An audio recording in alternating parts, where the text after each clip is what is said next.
All right, let me just set it off with the intro real quick. Perfect. What's going on, everybody? It's your boy Tax. Yo, Radical One in the mix. Yo, right now we have a special guest. Yeah, let me intro you real quick. About to rush in and shit. Yo, Zanza is sick. He couldn't make it in, but we were able to get somebody on short notice. So a good friend of mine here, he fits our target audience. Somebody I can relate to because we're both heavily into music and video games. But we'll get more into that later. Ladies and gentlemen, my man Brave. What up, what up? Where's my... Hey. There you go. Hey. A little clapping right there, yeah. Little something. All right, so we're going to run through a couple shit and then we'll get into you real quick. So let me get this out the way so we can be a lot less serious later. The Las Vegas shit. Yeah, man, moment of silence real quick. Yeah, let's do a quick moment of silence.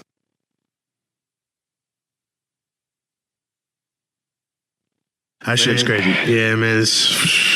Yeah, that's the crazy thing about it is like it happened on like Sunday like night. Yeah. So nobody really heard about it until like Monday morning.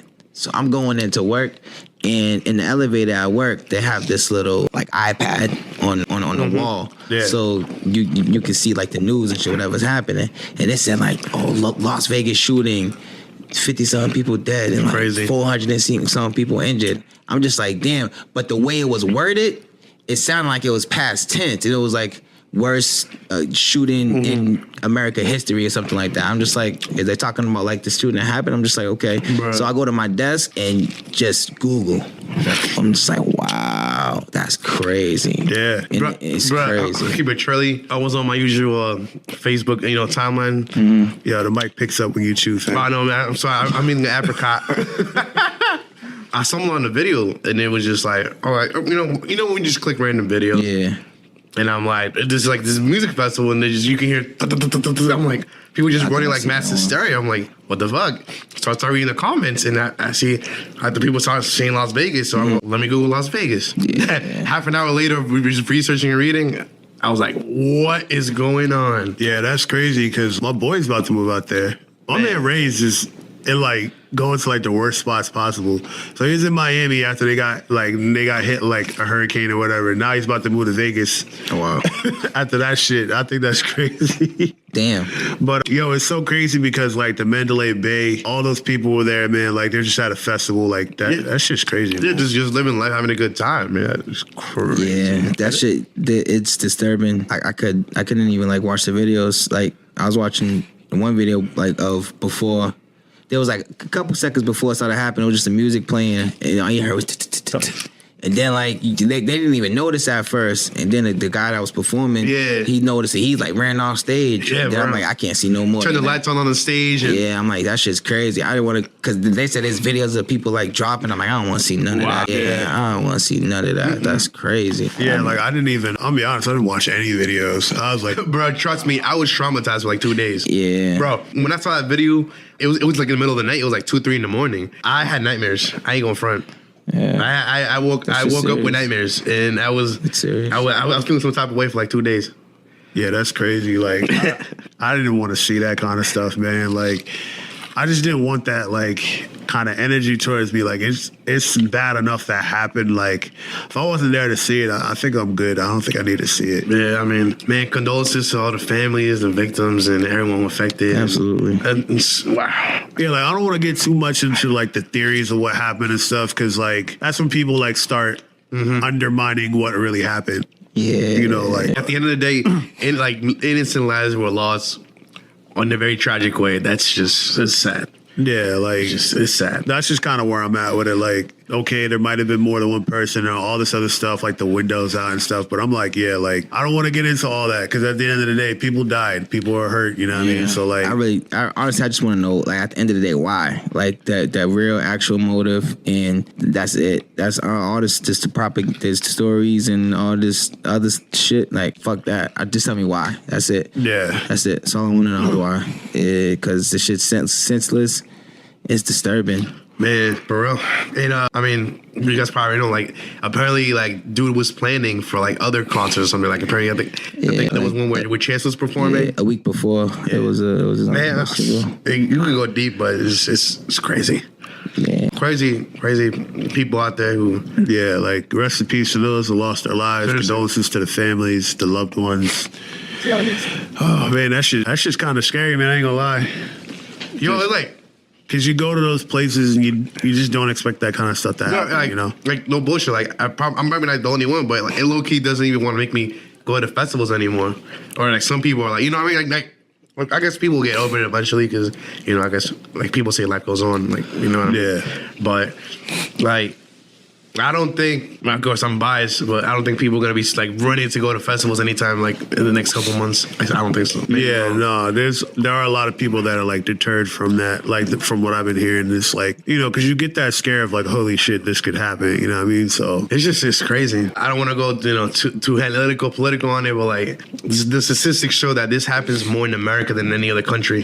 That's crazy. yeah, that is crazy. I'm not surprised, honestly, because American media does a really good job of like making everywhere else seem worse than here. It's nuts, yo. Yeah.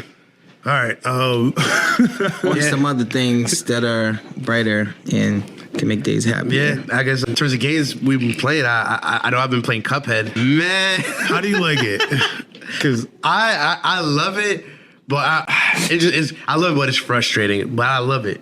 You know, like play style is dope. Like the whole experience, the visual artwork, like it's amazing. Like wow, like it has a whole 1960s like type theme, and you know, man, it's nasty. it's just like, it's like one of the like visually like most appealing like artistically games of this year. Of course, me personally have to get through like World 2, like in the middle, those boss fights just yeah, good God. you gotta really adapt. Like from what I've been seeing, like I haven't played it yet because like I had to really. I think I might get it. I might do it. I haven't touched my Xbox in months, but I know it's surprisingly Xbox exclusive, and yeah, Xbox and PC. Yeah, that's surprising. That's probably why I'm never gonna play it. I don't think your PC got to be that powerful to play Cuphead, Actually, though. I don't think so. I could definitely play it on my PC without a doubt. I just don't use my PC, so I'm probably not gonna touch it. Probably target the Xbox One X, but I'm not even impressed with the X right now, man. I just wanted just to take advantage of the 4K shit and like the extra power. I really don't, but I don't even see myself getting that anytime soon. I'm very satisfied with my PS4. Chilling. Yeah. I mean, I don't see how the Xbox One X was super revolutionary. I mean, it wasn't at all. Faster than that's 4K capabilities, but it was just it's the strongest console ever. Yeah, but for what?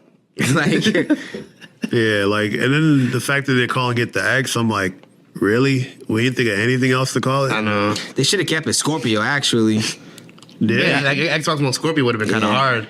that should have been lit. I had a couple names I forgot, but like, I don't know. Yo, I ain't going front. Like, they're just running with the idea that the X is such a cool letter. Yo, You know what I mean?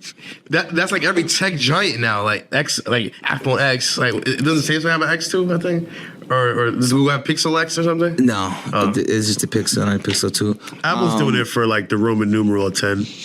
Yeah, but they should have called the X. Fuck that bullshit. Yeah, I thought they should have called it the X. Yeah, the X's sound so much cooler. That's what I'm saying. Everything sounds cooler with an X. Nigga. Nah, but to me, like just them calling like Xbox One X, it sounds too much like S. Xbox One S, Xbox One X. Like, you know what I'm saying? You got the emphasis the X on it to even like differentiate. Yo, nah, they should have called it Xbox 1.5, bro. What they should have done is called the S, the new Xbox One.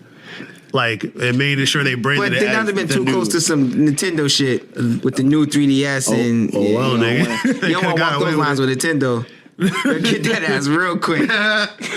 Nah, they could have gotten away with that. I felt like they could have. And then Probably. like the X, they probably should. Yeah, I'm rocking with Scorpio. They could have. Scorpio is the best name. Scorpio is probably like the best code name for a console ever. In console codename histories, Dolphin was top hard. 3. Yeah, Dolphin's top 3. Dolphin was hard. I remember when I heard rumors of the Dolphin, I was like, yeah, that shit's hard, nigga. Well, which console was that? GameCube. GameCube, yeah. What? Yeah, GameCube was Dolphin. And then if you hold the button, I think it's Z. When you turn the GameCube on, it'll do the dolphin noise. Yeah. Yeah, it's lit.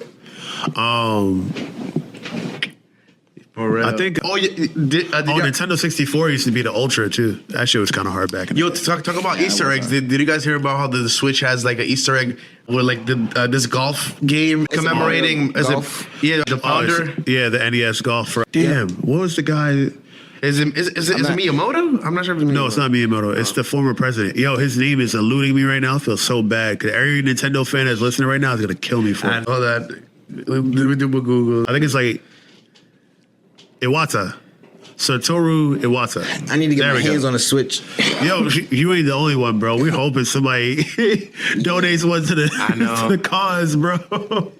I need to get my hands on. I need a. If I seriously want to get one, I could and would, but I'm still. Yeah, you're I don't right. know. There's a lot of shit that I'm Satoru playing, Iwata. Yeah. and like paying money for a whole nother console and then getting games for it would be like a whole nother adventure. But Yeah, I know. yeah. I'm ready for it though, cause they got Splatoon. Yo, Switch got hitters though. They got- Switch they do got- got, but I mean, Yo, I'm still playing Final Fantasy 9 right now. Yo, this is the first time. Yeah, hell yeah. Hold That on. shit came out with the remake. This is the- Not a remake, but remake. This is the first time in a long time Nintendo had killers in Yeah, I their know. launch. No, I'm hit. No. I'm hit. Bro, I went through Trust the me. 3DS. Nothing. The Wii. They Nah, only 3DS got hitters. no, in the launch, at launch, it had nothing. Oh, you talking about at launch? yeah. Oh yeah, no, The no, Wii no. only had Zelda and Wii Sports, nigga. That was it. But if you think about Maybe it, Red Steel. Switch has Zelda. Switch has some like Yeah, I mean, some like Skyward Sword was pretty. Oh no, it was on the Twilight low Princess. Breath of the hitters. Wild is Like, on the Switch. Yeah, no, What not was for that? the original Wii you were talking Yeah. about. It was Twilight Princess. Twilight Princess. Yeah. Skyward Sword was pretty hard though. If y'all play Yeah, that was Skyward hard. Sword, That shit Skyward was Sword. fire. I haven't played Skyward Sword. it's hard, bro. I wanted to play it so much. But And with the Wii Motion Yeah, Plus, you the can like Wii. swing at people. The Like, Wii yeah, wasn't my thing. yo, you gotta release your frustration. Like, I could not do it with that damn console. I wanted a Wii so bad too, just because it had some gems, but I just couldn't do it with that shit. Yeah. Yeah, and if I did play it, it was on some GameCube controller. I feel bad for Yeah. I feel bad for the Wii U though, because The Wii U was the worst thing. I don't know like, what- I don't probably know- gaming history. I don't know what happened. Nah, There's some bad things. Yeah. that nah, You wasn't fucking- Neo Geo worse? Nah, you Nah. skipping like Virtual Boy and like Fuck. Nokia's handheld and shit. You Wait, trying to Nokia? yeah, the They tried to N-Gage, do nigga. Philips tried to do the CDI, I the think. CDI joint Yeah. before, like, cause Philips was supposed to have a deal with Nintendo, and but fucking Oh no, it was Sony. oh yeah, so yeah, Philips was supposed to have a deal with Sony, and then Sony was like, nah, we out of here. We about to do the PlayStation. No. What happened was is Nintendo went behind their back to do a deal with Philips, and then that's when Sony did that shit. Oh yeah. We're behind Sony's back. Yeah. Okay. Yeah, because it was supposed to be like Sony and Because Nintendo. they have I guess that's some sort of partnership. yeah, they have like systems of like the Nintendo PlayStation. Oh, I seen that shit. That shit was kind of dope. But yeah, that shit was. Can you imagine in a world where like there was no PlayStation, like it would be like a combined Nintendo PlayStation? Can you imagine that? That would be dope, but I think had to a happen, lot of though. stuff would get lost though. A lot of stuff would get lost You in think that so? world. Oh yeah, because Nintendo's super strict with shit. Not well at that time they started to loosen up, but They there's a starting lot. to loosen up now. Now they started to loosen up around like N64. 'Cause that's when like Turok and stuff was coming out. Yeah, First but- of all, GoldenEye would not have existed on any other console except for N64. Yeah, like, prior but to that. I'm talking about like core Nintendo properties. Like Like Mario and stuff. yeah, I'm talking about like that on their console. Cause they could look at some shit that came out for the fucking with like Mia Hunt. Like, are you serious? Like shit like that would never come out if Nintendo was that strict on their console. I'm talking about their core properties. If Sony and Nintendo was still a thing, I think like a lot of shit would it. Yeah, I mean, I'm pretty sure like Crash Bandicoot wouldn't have existed. Yeah, and Crash. Oh, you're right. That wouldn't have existed because Sony wouldn't have needed it. There'll be No Crash, probably no Spyro. I forgot. Uncharted. Spyro. A lot of shit with a nigga. Last of Us. I didn't even want to think of a world God like of this War. right now. Like this shit is getting depressing. You're right, because I mean the whole point. Oh, you just said God of War. See, now you're gonna make me leave because I can't. The world without God of No, War but is the you world got I right, want to be in. because what makes like every developer different is that they have their own IPs, you know, their own intellectual properties.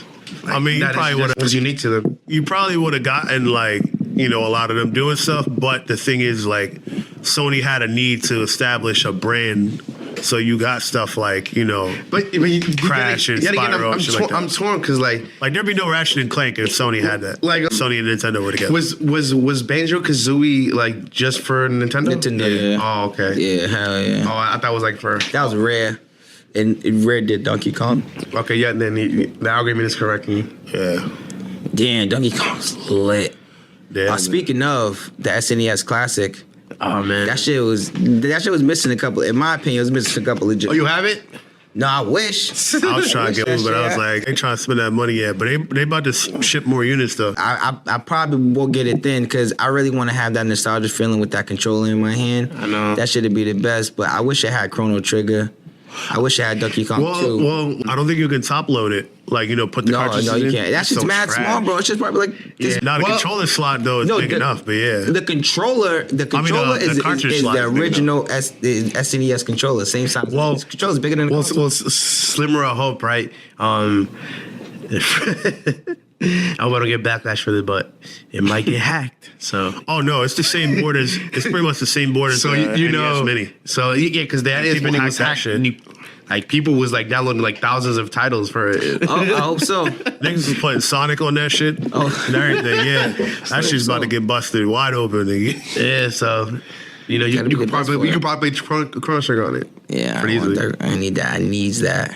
Needs that in my life. Yo, if I get one of those and like it's open to hacking, I need that shit to look like my Wii right now, nigga. I got fucking Super Mario World. Well, that's already on there, but I got like Donkey Kong Country 1, 2, and 3, Street Fighter Alpha, like all the killers, nigga. Streets of Rage. Yeah, I was on Genesis, but shit, if it's hacked, I'll put it on there. Shit, anything, nigga. I need all the killers. I know from that time. Shit. The fact that you put Donkey Kong Country 2. I got killers on the Mac. I got the emulator on the Mac. Oh, what? What? That shit. And the interface is the best part because it shows like the covers of the games. All I gotta do is drag the ROM and throw it in there. It has all the way up to, I wanna say PS1. Wow. Yeah, all those systems. Game Boy and everything. That's lit. Yeah, I just throw my shit on Do there. you play it on like a control? Yep, I play it on my PS4 controller through Bluetooth. What? Yeah, it's lit. Oh yeah. Man. Oh yeah. And it's so seamless, it's ridiculous. Yeah, I got my Xbox One Pro controller, so I'll be rocking with that on some shit. I gotta get the shit so I can use it on my PS4 though. The The Elite controller. Yeah, it's Max. I gotta. Yeah, I need that shit. I've been playing PS4 for so long now. Like having an Xbox controller in my hand is so weird. The thing about it, I was an Xbox 360 head, like through the whole lifespan. I hit the PS3 at the end. Then after that, the PS4 was just life. I feel like. I mean, again, this is just me looking in, but I think for the most part, I think that's what most people they experience. Like, Yeah, like 360 was the shit for like the early 2000s. Yo, it's because niggas. I mean late 2000s. Yo, PS3s came out like $600-$700 when they first came out. Ridiculous. And Xbox is like what, 3 or 4? Yeah, no, it's like 300. Wait, the PS3 was like $600? Yeah. 600 when it dropped. 600 when it dropped. I remember too. That's crazy. I remember where I was when that shit came out. I remember there's like a Best Buy near where I lived or some shit. The news was like, there's a nigga outside the line with an axe for his fucking PS3. I'm like, shit, if I'm paying that much, nigga, I'm gonna be there too with a fucking axe, nigga. I'm coming loaded up, nigga. You know how much you gotta work for $600? Exactly. We coming strapped up. If I'm paying that much for a PS3. And it didn't have no hitters. It wasn't like the launch lineup. The launch lineup had, what was that? NBA Street. What was it, like Home Court, some shit like that. Oh yeah, that shit was trash. Garbo. It was like, cause like for that generation at that time, all the games that came out at launch was like scaled down. They just look good. And it's kind of like that for like, it got better as like the newer generations came out. But like that generation definitely like was like scaled down crappy games, and even like the PS2 when that first came out, a lot of the games that first came out was just like it was just games to show you like what the technology can do. And things is gonna come out later. But this generation got a lot better because the games were like a lot more beefy. But still, you had some games that were like, oh yeah, this is like you still get the tech demos and shit. Yeah, like Knack. Knack was like, PS4 can do this, and we're gonna do this, and I can't believe they're coming out with a part 2, bro. no, they already came out with part 2. It's actually pretty good. Yeah. Yeah. It's actually they took everything from part 1 that wasn't good and made it good. All right, Mark Cerny, we're gonna hold you to it, bro. Yo, because Knack, I was like, yo, this shit looks so trash, and I was watching my boy play it, and I was like, this shit still looks so trash. Knack 1 was pure garbage. Knack 1 was like, it was just not a good game. But I mean, and Knack 2 came out, released $40 price point. Oh, all right, jump So into it's that. like, yeah, right. It's just like, you know. But and it's co-op. Play with your kid or something like that. Yeah, I mean, a bro. fun game, a fun platformer. And in a day and age now where like you're paying $60 for a Exactly. game and then all this bullshit microtransactions, Games don't even come out complete anymore. bruh. It's Think about how Marvel Infinite launched. bro. You can buy like day one editions of shit. Still, you fucking microtransactions if you want to get the full experience. I'm like, what the? Yeah, Bro, Marvel, yo, as soon as they did the trailer for Marvel, immediately they were like, yo, Sigma's DLC, nigga. How you gonna have half of the last boss? The last boss, and 2, they had literally gameplay. 1 trailer. They were in 1. They're in the story, mind you, like Black Panther, Sigma. I think Monster Hunter. They're in the story. The DLC characters. I know. How does that make sense? Nah, they did that shit with Street Fighter. Jury and what's that nigga's name? Urian. They weren't even released yet in their DLC, and they were in the story playable and everything. That is bullshit. Bullshit. Exactly, right? So it's like games don't even come out complete anymore. No, you're like, right. Marvel, Street Fighter 5 was even worse than Marvel. Actually. Yeah, Street Fighter 5 is trash. They need to rebrand that shit. Damn, coming from a guy who's like Street Fighter fan, I'm hip. that means a lot. That's Honestly, this is coming ride or out Arcade die. Edition. Yeah, they have to. In nigga. January. They have to. They got to rebrand it, and then they got to break that exclusivity. They got to put it on Xbox and shit Wait, too. they're re-releasing it? Arcade Edition. Yeah, I hope it's not called Arcade No, Edition. I think it is. They could call it like Super Street Fighter 5 instead of Street Fighter 5 Arcade Edition. But then it just sounds like, What's the point of Arcade Edition? Like, well, It puts all the more characters are going to be in it. Every it's, single character. it's just like they do like for Mortal Kombat, like the like XL Mortal Kombat type X, shit. but all the DLC and all the characters. yeah, but here's the thing though. Man. Mortal Kombat has an arcade mode. Street Fighter 5 doesn't. What the fuck? Real shit. But the thing I do like and like looking forward to is if you look at Street Fighter 4, for instance, look how that game came out when it first came out, and look how it ended. That game is massive.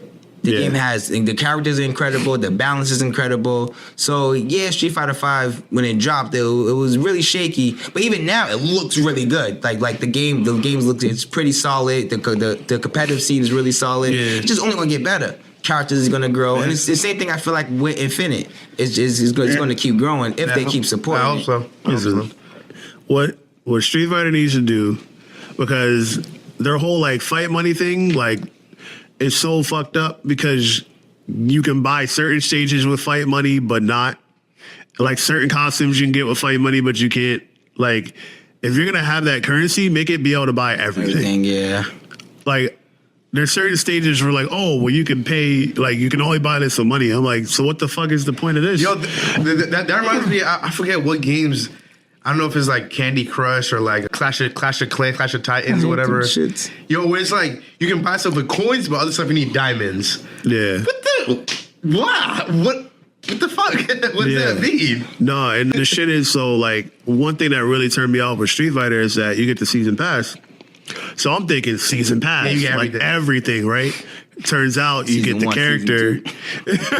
Oh no, I ain't even get there yet. You get all. So I got it when it first came out, right? Mm-hmm. You get the 6 DLC characters, and you get like a special set of costumes with them. That's it. You'll get all the stages. Wow. You'll get all the costumes. You'll get all the colors. Then That'd be stingy, man. season 2 drops, and there's a season 2 deal, season 2 season pass. I guarantee you the same thing. The next 6 characters, their costumes and their colors. You still don't get stages. And these are like $30 season passes. Yeah, that's a whole nother motherfucking game. And it's not like Street Fighter, like Killer Instinct. You know how Killer Instinct is like literally free to play. Yeah, but Street Fighter, you have to buy in, exactly. and then buy characters. Tell him, man, like so Like buying ass microtransaction, Basically. the microtransaction bullshit is Like if Street Fighter were free to play, okay, I would understand. Yeah.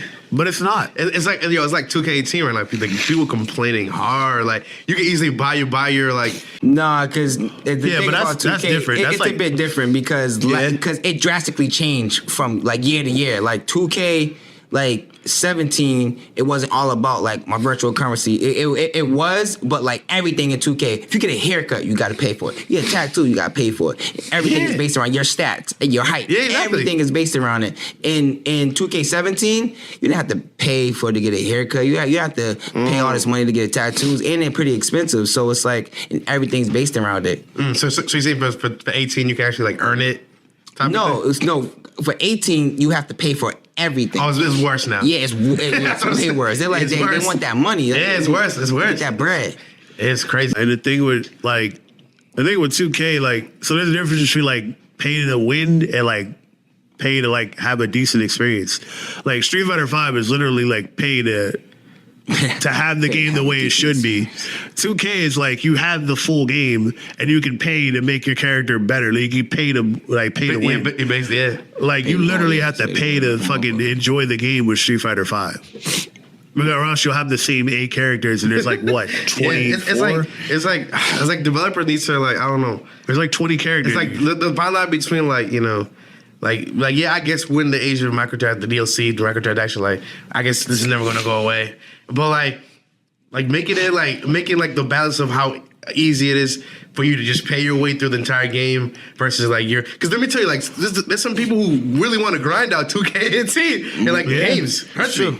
But like when you make it so much easier, like just like pay hundreds of dollars and you get all anything you want. Like, you get stats up like this. I'm like, it's a little frustrating. Like, you don't even have to like trick niggas into grinding on 2K. Niggas grind on. There's a whole season dedicated to 2K, nigga. It's starting now. Yeah, a nigga from now until spring, niggas is grinding 2K. Yeah, but like when it comes to like stuff like that, you also got to think about on the developer side.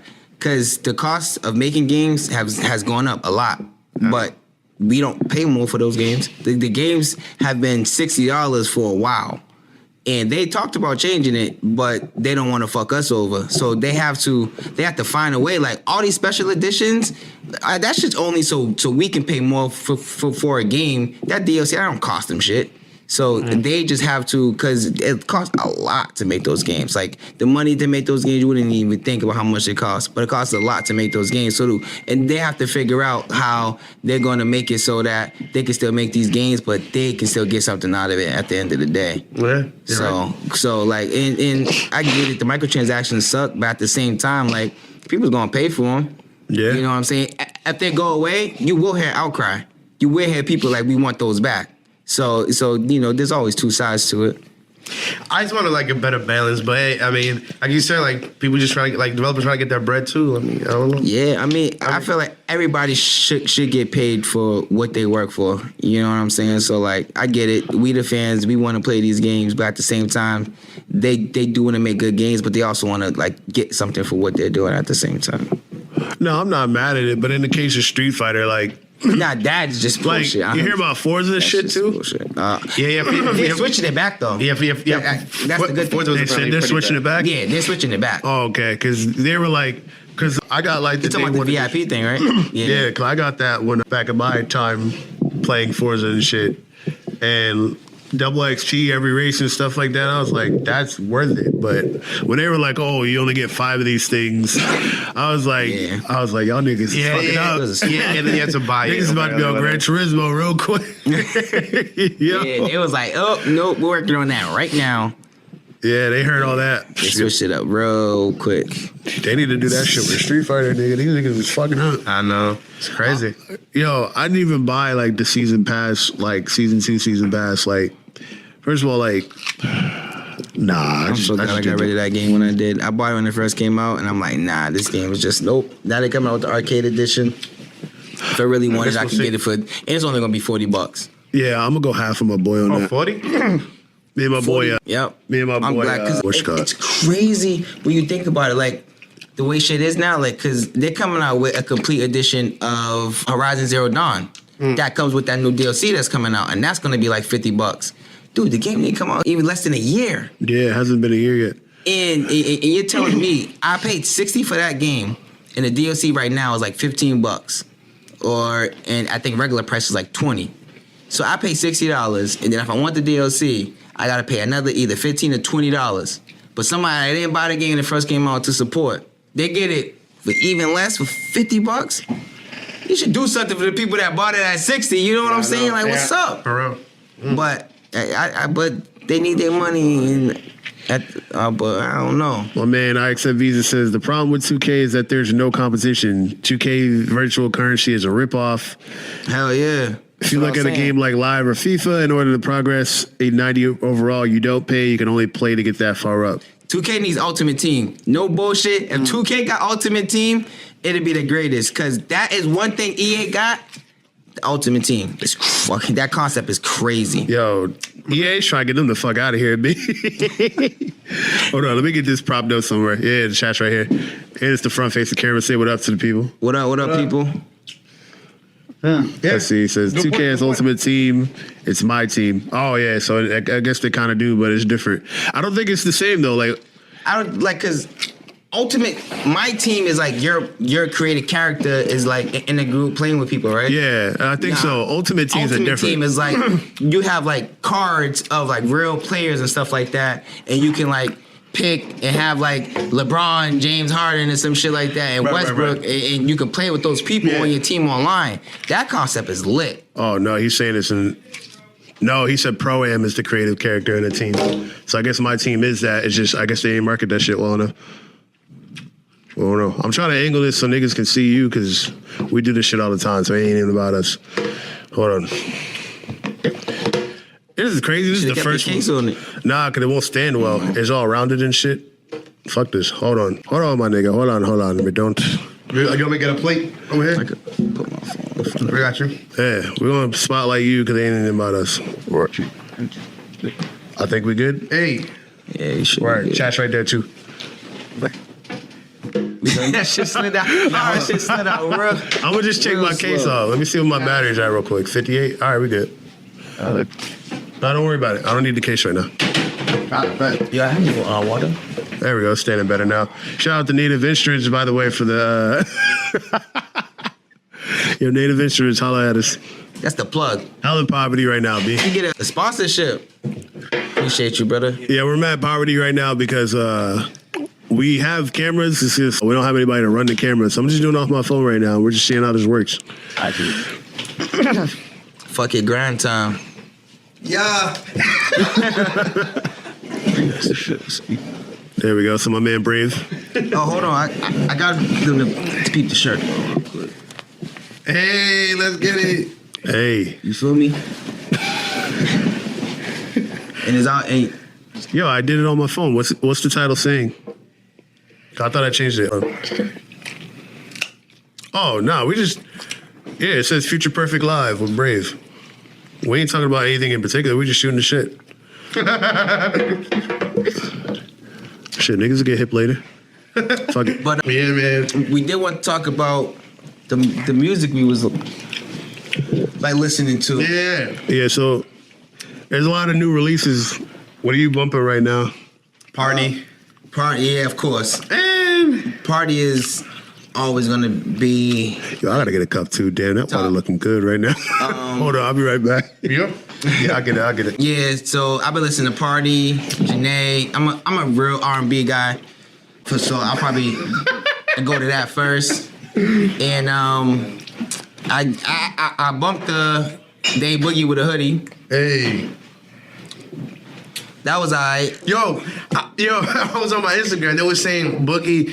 Of course, the guy who posted it was a Loopy blogger. He's from New York, so I don't know if this is a New York opinion, but they were saying how like he's a Mary J. Blige, like the male Mary J. Blige of hip hop. Is that true? I think that's real about that. Yo, that is so real. That's so real. Now I'm listening to his music, cause he definitely be on it. But he's cool though. He got the melodies, and he be rapping and stuff like that. But I don't know. It can get a bit like. You know what I mean? He can be on this like gangster, like hustle shit, you know? Yeah.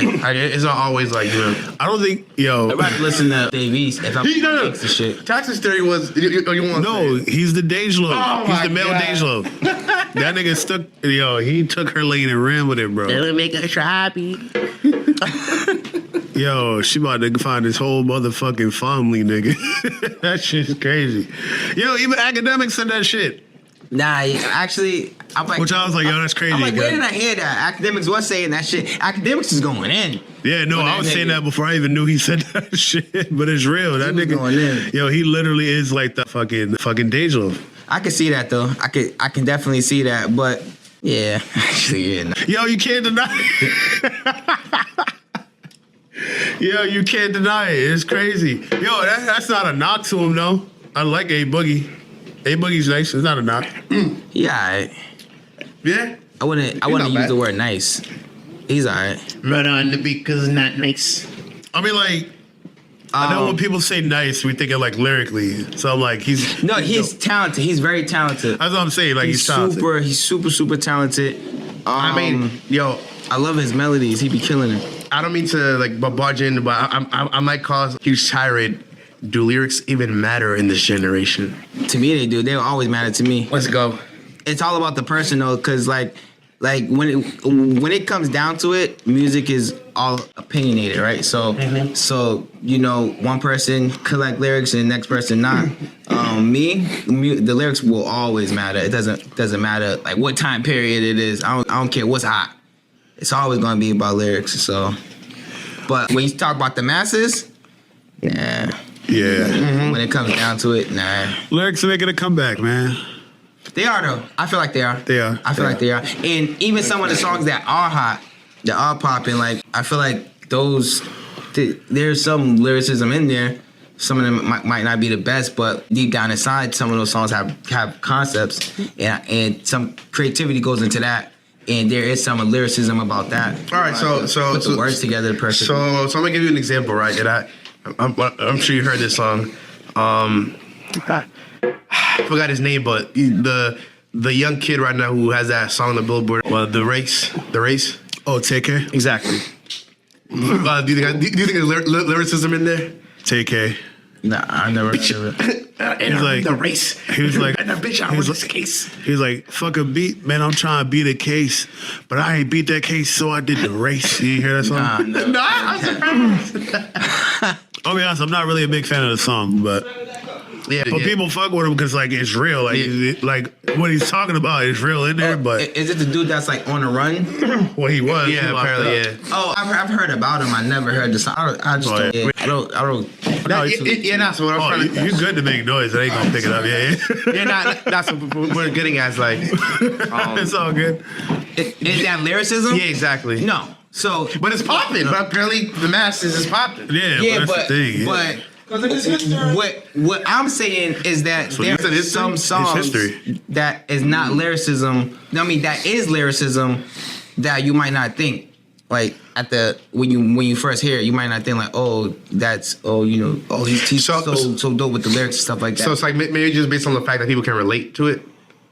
Well, that song People in just particular, that song, there's a different story behind that because he did that song and he was actually on the run. So him being on the run hyped the song, hyped it getting played more, and stuff like that. Because if I listen to the song now, it probably wouldn't be a good song. It wouldn't be like, oh yeah, this song's hot. You know what I'm saying? Without the story around it, I'm pretty sure that song's not on the charts at all. Well, here's the big thing. There's two things that get you a lot of like praise in rap: being lyrical and living what you rap. Yeah, exactly.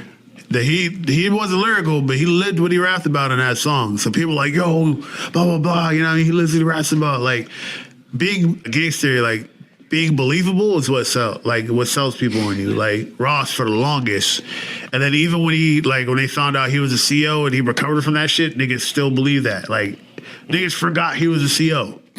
You know what I mean? Like That's real shit. You know what I mean? Like with the whole 50 Cent thing, like 50 was a real gangster to everybody. Like, you know what I mean? Like his first album did Diamond, nigga. He lived when he rapped. He wasn't, and like he was lyrical too. He wasn't like super lyrical, but he was lyrical and he was living what he rapped about. So that's the thing, like 50 that nigga. that shit will never get old, but like, you know, right now we're just in a phase where people just want to turn up. But, you know, you had people like Jay dropped a good album, like Cole dropped the album late last year. Yo, Cole was my shit. Cole, like, a lot of people didn't like it, but Cole was like, whew, probably for like 2 months straight, that's all I played was For Your Eyes Only. I still haven't sat down and listened to it the way I want to. Which one? For Your Eyes Only. I love it so much.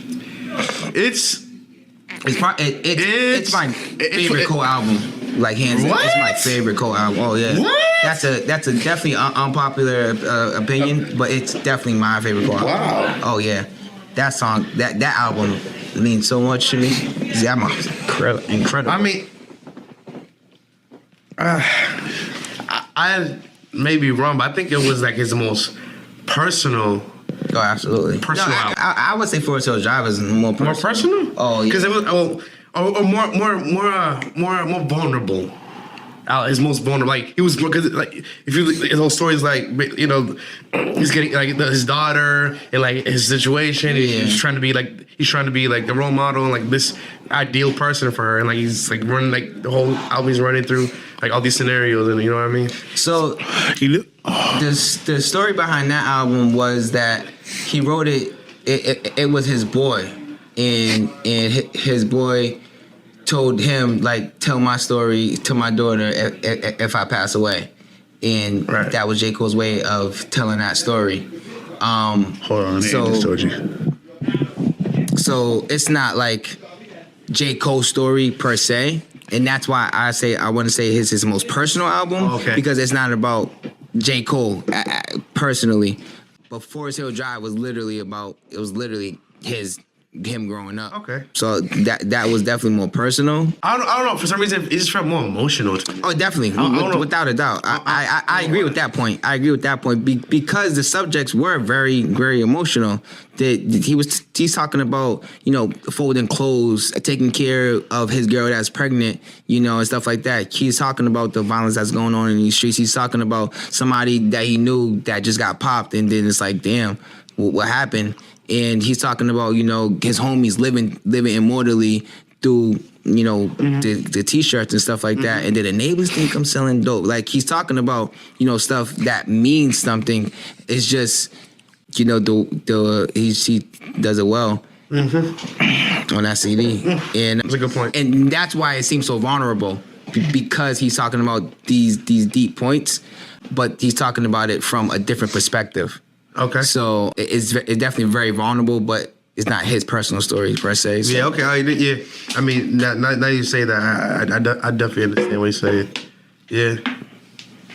Interesting. But yeah, I still wouldn't have thought that would have been your favorite Cole album though. It's because I don't know. Just I want to say it's the way it touched me. Yeah. Definitely. I think the thing for me that kind of threw me off about it is like the quote unquote rollout for it. How he had like false prophets in that other song. That was weird. Those two songs were hot.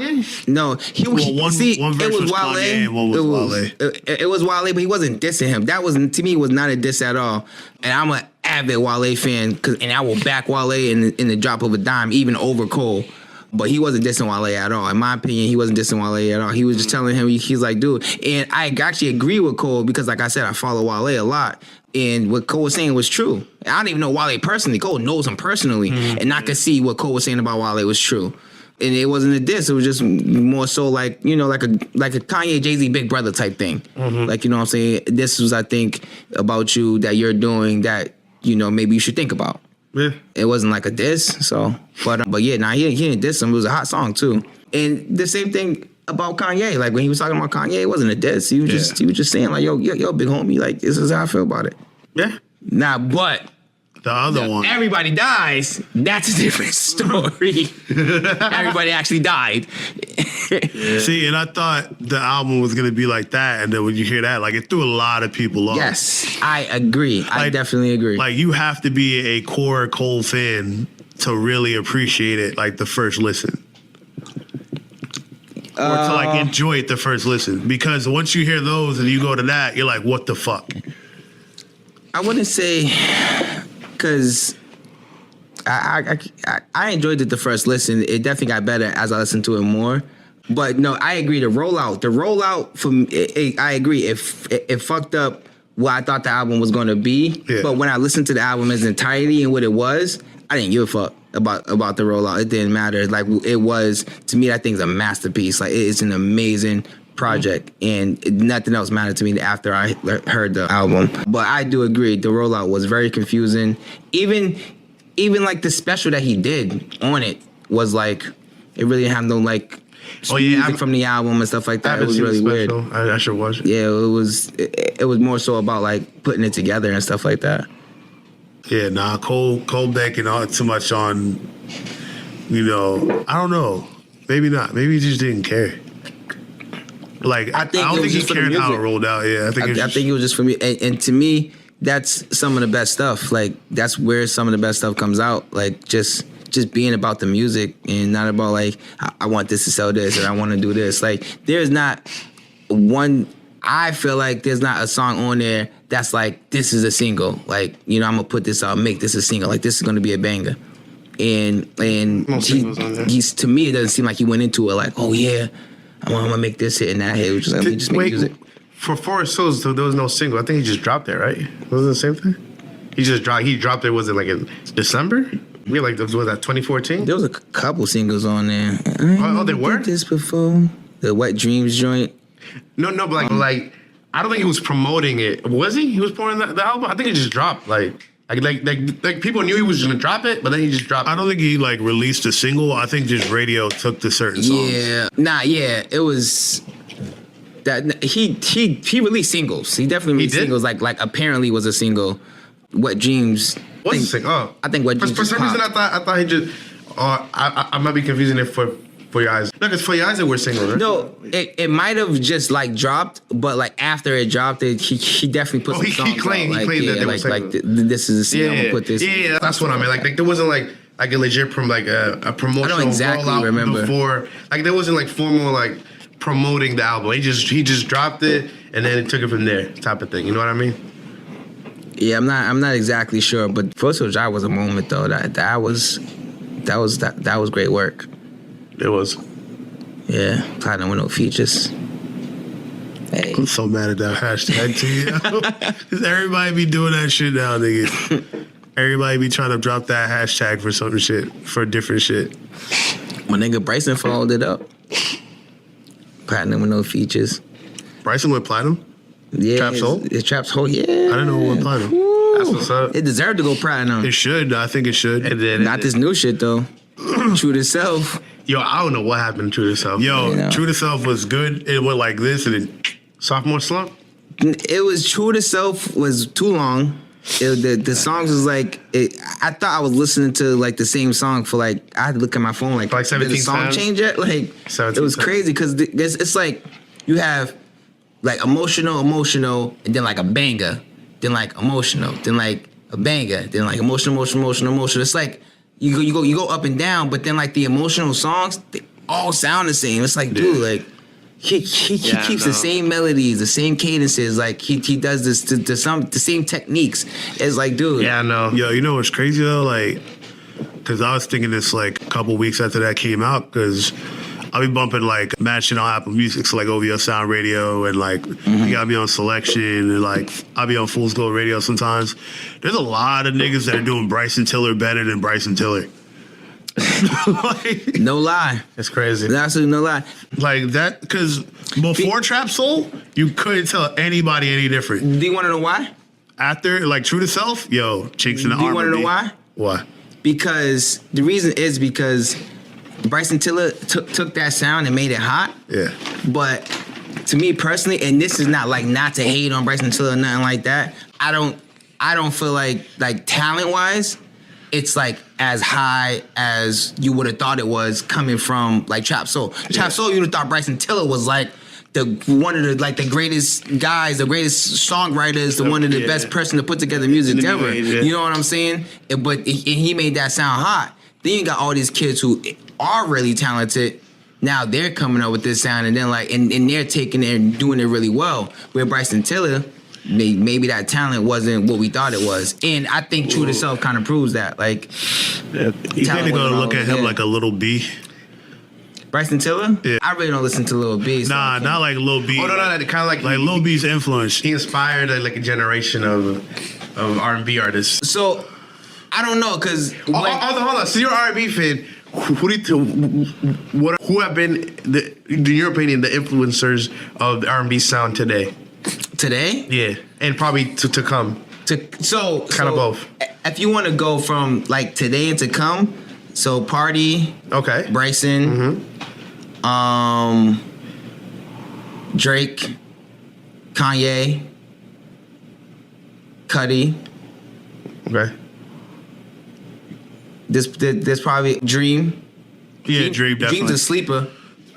Yeah, Dream definitely inspired a lot of people, bro. Yo, I say Dream, like the way I described the weekend, early weekend was. Rico Love, Don't Sleep. Oh yeah, Rico Love too. Yeah, but those people in particular for like R&B for the most part. But I think personally now, because like I said, I'm a big R&B guy. I think R&B has like two kind of like sub-genres within R&B. Really? Because you have like a new school R&B, but then you also have like a R&B that has like an old school soul, like SZA or Janae. You know, they're new R&B artists, but they have more of the soul aspect. Okay. When you have like a Black, I should say, I was about to call him Six Black, but that's not his name, Black. And you have like a Bryson Tiller or Party Next Door, where they have like a more newer sound. But it's still R&B. And you got cats like Khalid and Daniel Caesar. I love Khalid and Daniel Caesar. Close to your mic if you want. Daniel Caesar is nice. I was trying to listen to his album at work today, but the songs are like really slow, and it's hard to like focus at work with the songs like that. So I had to switch it, but it sounds really dope, and his voice is awesome. Khalid is really dope, and Sampa. Sampa's dope too. Sampa's my dude, man. That dude's voice is like magical.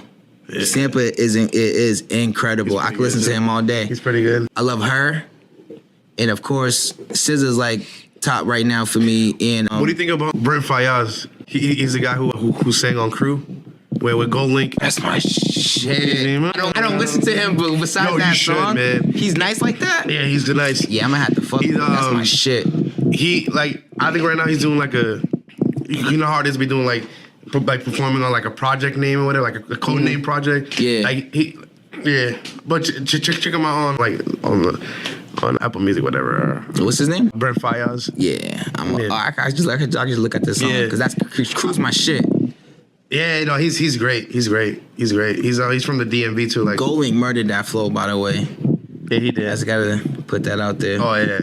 Really ass nigga with the sick ass rock with the sick ass one. But be hating on Goldlink. I don't hate on Goldlink. He murdered the flow. I do not hate on. I think it's just. I just need him to rap with a little bit more feeling. That'd be great. Actually, I kind of like that lazy shit. The way he, that's kind of like one of my. But that's on every song on that album. Oh, see, the thing about it is I don't listen to that song. So that's funny. I listen to the whole album. Nah, because he was bumping his album, and I was like, oh, there's a couple songs I like on there, or whatever. The first part of this year, I was like a Goldlink heavy dog. For real? Yeah, I might. But he's like that the whole album, bro. He just doesn't sound like he gets excited by anything. Niggas is he get like a surprise birthday party. He's like, oh shit. Oh yeah, so like nice. So Brent Faiyaz, like the project he also performs on is called Sonder. Okay. Yeah. All right. Yeah. I'm gonna check it out. I'll show you. That's the picture. When you see that picture. How many songs? It's like an EP. He has like an EP, a couple singles in there, and then I guess he's working on the project Sonder more at the moment. But there's some other ones too. So some other artists too. Thank God I got my Spotify up. Savior Omar is another one. Like we're talking about contemporary, like really new. Savior Omar. Who else?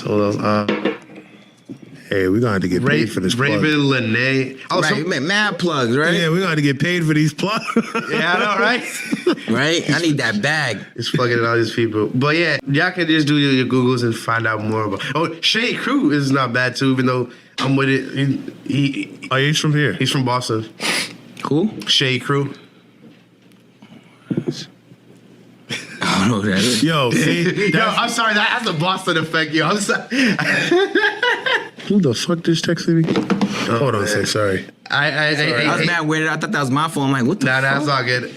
I hate to be that guy, but there's a lot of artists in Boston that like blow up, but you don't know. It's crazy. Yo, I definitely wanted to get in that a little bit when we start talking about your music. Or is that a good transition to start talking about you more? Is it a good time to start getting into your shit? Yeah, cool. All right, word. Yo, so for the people at home who don't know who you are, tell us a little Nobody bit at about home knows who I am. We're trying to fucking. What if people go back and listen to this shit? You know? Yeah, no, right? They're gonna know. Back then, nobody knew who the fuck I was. Tell us a little about. Still don't. Tell us a little bit about what you do, man. Let the people at home know. Let them know. Just music. I rap. I harmonize. I want to, catch some melodies, and I want to sing, but I have no singing voice. Yeah, that's pretty shitty. But I auto-tune, my dude. Auto-tune. I fuck with the auto tunes, but I don't like the way it sounds sometimes. Yeah, okay. I like manipulating my voice, but I try to sway away from auto tune as much as I can. But it's hard not to use auto tune. Yeah, I feel you. But yeah, so I produce, I write a lot. I do probably more writing than anything, and I just love making music. I'm thinking I'm having this like passion for making R&B. Yeah, I'm just not an R&B artist myself, but I just find myself writing a lot of maybe because I'm listening to a lot of R&B now. But I don't know, I just find myself writing a lot. But yeah, for the most part, I just like doing creative things because I draw too. I just like anything creative is where my mind is, and just do a lot of writing movie scripts and all that shit. So Dope. Oh shit, you writing a movie and shit too? Did we talk about that before? nah. I don't think we did. Yeah. Yeah, I just anything creative for the most part. I just love. Yeah, man. So, how's your music coming along, man? It's coming slowly but surely. I'm not rushing anything for the most part. I just actually started thinking about that more, and what I told myself that I'm going to do is like, because I have a lot of songs that's like half done or they're done and not recorded. Like a lot of shit that's just not recorded, but a lot of stuff that's just not done. But I have a lot of stuff, and all of it sounds different. Yeah. But they can't fit in like a category. So I think I want to like separate them to a couple different projects to be each one be a theme around something, or like sound like something or something like that. For the most part, but it's coming, and I'm just taking it. Taking my time. I'm not gonna like rush anything. I don't want to sit myself down and say I want to write right now. So whatever comes, it comes, and I just like my shit be flowing in. Sometimes I just be doing random shit, and something will come to my head, or like a song will play on YouTube. Oh, I like that. Let me start writing to that, and it just happens. So yeah, no, I'm in the same boat because I'm like between like 2, maybe 3 projects right now. So the real question is it a little boat? What happened? Is it a little boat? I don't understand. What do you mean? I'm sorry. I'm trying to make a lame little Yachty joke. Oh, I was like, I'm sorry. Yeah, I was like, I'm so happy. Lame. Where's the button? Boo! There we go. It was all good. So, how would you describe your music to the listeners at home? That's difficult because a lot of it sounds different. And it's I don't even know, because I have some songs where I'm rapping seriously. I have some songs where I'm doing more melodies and stuff like that. But it's hard to put it in like a certain area of music. Any maybe similar art, inspiration, influences. So a lot of my influence comes from, so when I hit certain genres, a lot of my influence comes from, like, one of my genres when I do more like on R&B side is definitely a lot of party, influence, a lot of Lauryn Hill. There's definitely some SZA vibes in there, some Erykah Badu. And when I get on my rapping, it's Jay, Kendrick, Cole, Drake, but the older Drake. So like, if I'm like feeling someone on that side, it's like, not the 5S with the screen crack. And actually, it might actually be that one, because the 5S with the screen crack. Nah, that bar, no, but that time period, maybe, because when 5S's was popping and your screen was cracked, Jake was spitting. I feel that. In that time period, so I wouldn't mind spitting like that, Drake. But like, as far as influences go, yeah. But for the most part, my music is influenced from everywhere. Okay. Like every. Also, another big influencer is actually Chance the Rapper. Just that guy, his like, just the way he raps to me is really dope. The reason why I like it is so many people in so many different places is because you'll hear one song like, oh, that sounds like that. Then you hear another song like, damn, where that come from? Facts. Yeah. So, but yeah, I just be doing it just to do it for the most part. I don't do it with like, oh yeah, I want this song to blow up and do this. And they're like, nah, I just do it just because I'm feeling that at that moment. And it came out when I wrote something in my notepad. I think honestly, I think some of the best music comes from the moment, how you're feeling, and when you're writing, and then when you actually record it and do what you got to do, it transcends so much more than you just it's like random day you're just trying to fill in the lines versus it's just flowing out through your mind through the pen into the notepad, or through your iPhone notes, whatever you do to write, you know what I mean? And that's one of my main reasons on why I'm doing my music the way I'm doing it now, because the way it just flows and it just happens naturally. So, and just not forcing anything anymore. Nah, yeah. That's very, very, very, very important to me. Yeah. So now I go like some of the best records I produced was when I was vibing or feeling the way the track kind of felt. Mm-hmm. Yep. Facts. Yeah, you want to come into your mic a little bit more. Facts. Yeah, because you're a little low. Which is unusual. This is the first episode that you're low. Yeah, I'm low. Yeah.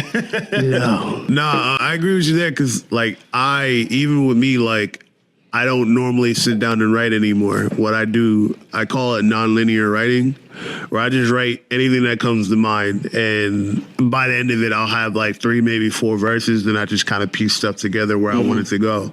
So I think it's better that way, because I found myself a lot of times just not being able to write because I'm forcing myself to start a certain way and then like put myself in a certain zone instead of just writing anything. I definitely can relate to that in a sense, because even the stuff I'm working on now for, I don't want to call it an album, but I guess for a project, 2 of the songs sound kind of like they all kind of are in the same theme, just because like that's kind of the space I've been in, like when I was writing. But like subject matter is like all different. So like you have Glass House, and then you have like, I think I showed you Insomnia. Yeah, you showed me Glass House. All right, I'll show you Insomnia then. I could have sworn I showed you that, but I didn't show you Getaway Car. No. Okay, so there's 3 different songs. Thematically, they're kind of like in the same sound-ish, because it's like a darker kind of sound, but they're 3 different subjects, like completely. Okay. So like, I don't like you, I'm not like looking to necessarily write specific songs or like go in a certain area. I just kind of do whatever comes to mind. And I think a lot of that's because like you also produce. Correct. Like I do that too. So I don't necessarily look to make a certain style of beats. I just look to make music. Exactly. And a lot of times it's like, oh, okay, I get these ideas from this and I'm just going to rock with that. Compared to like if you just rap, it'd be different. You're like, oh, you're getting beats from a certain person and maybe they're not looking to challenge you the way that you would challenge yourself.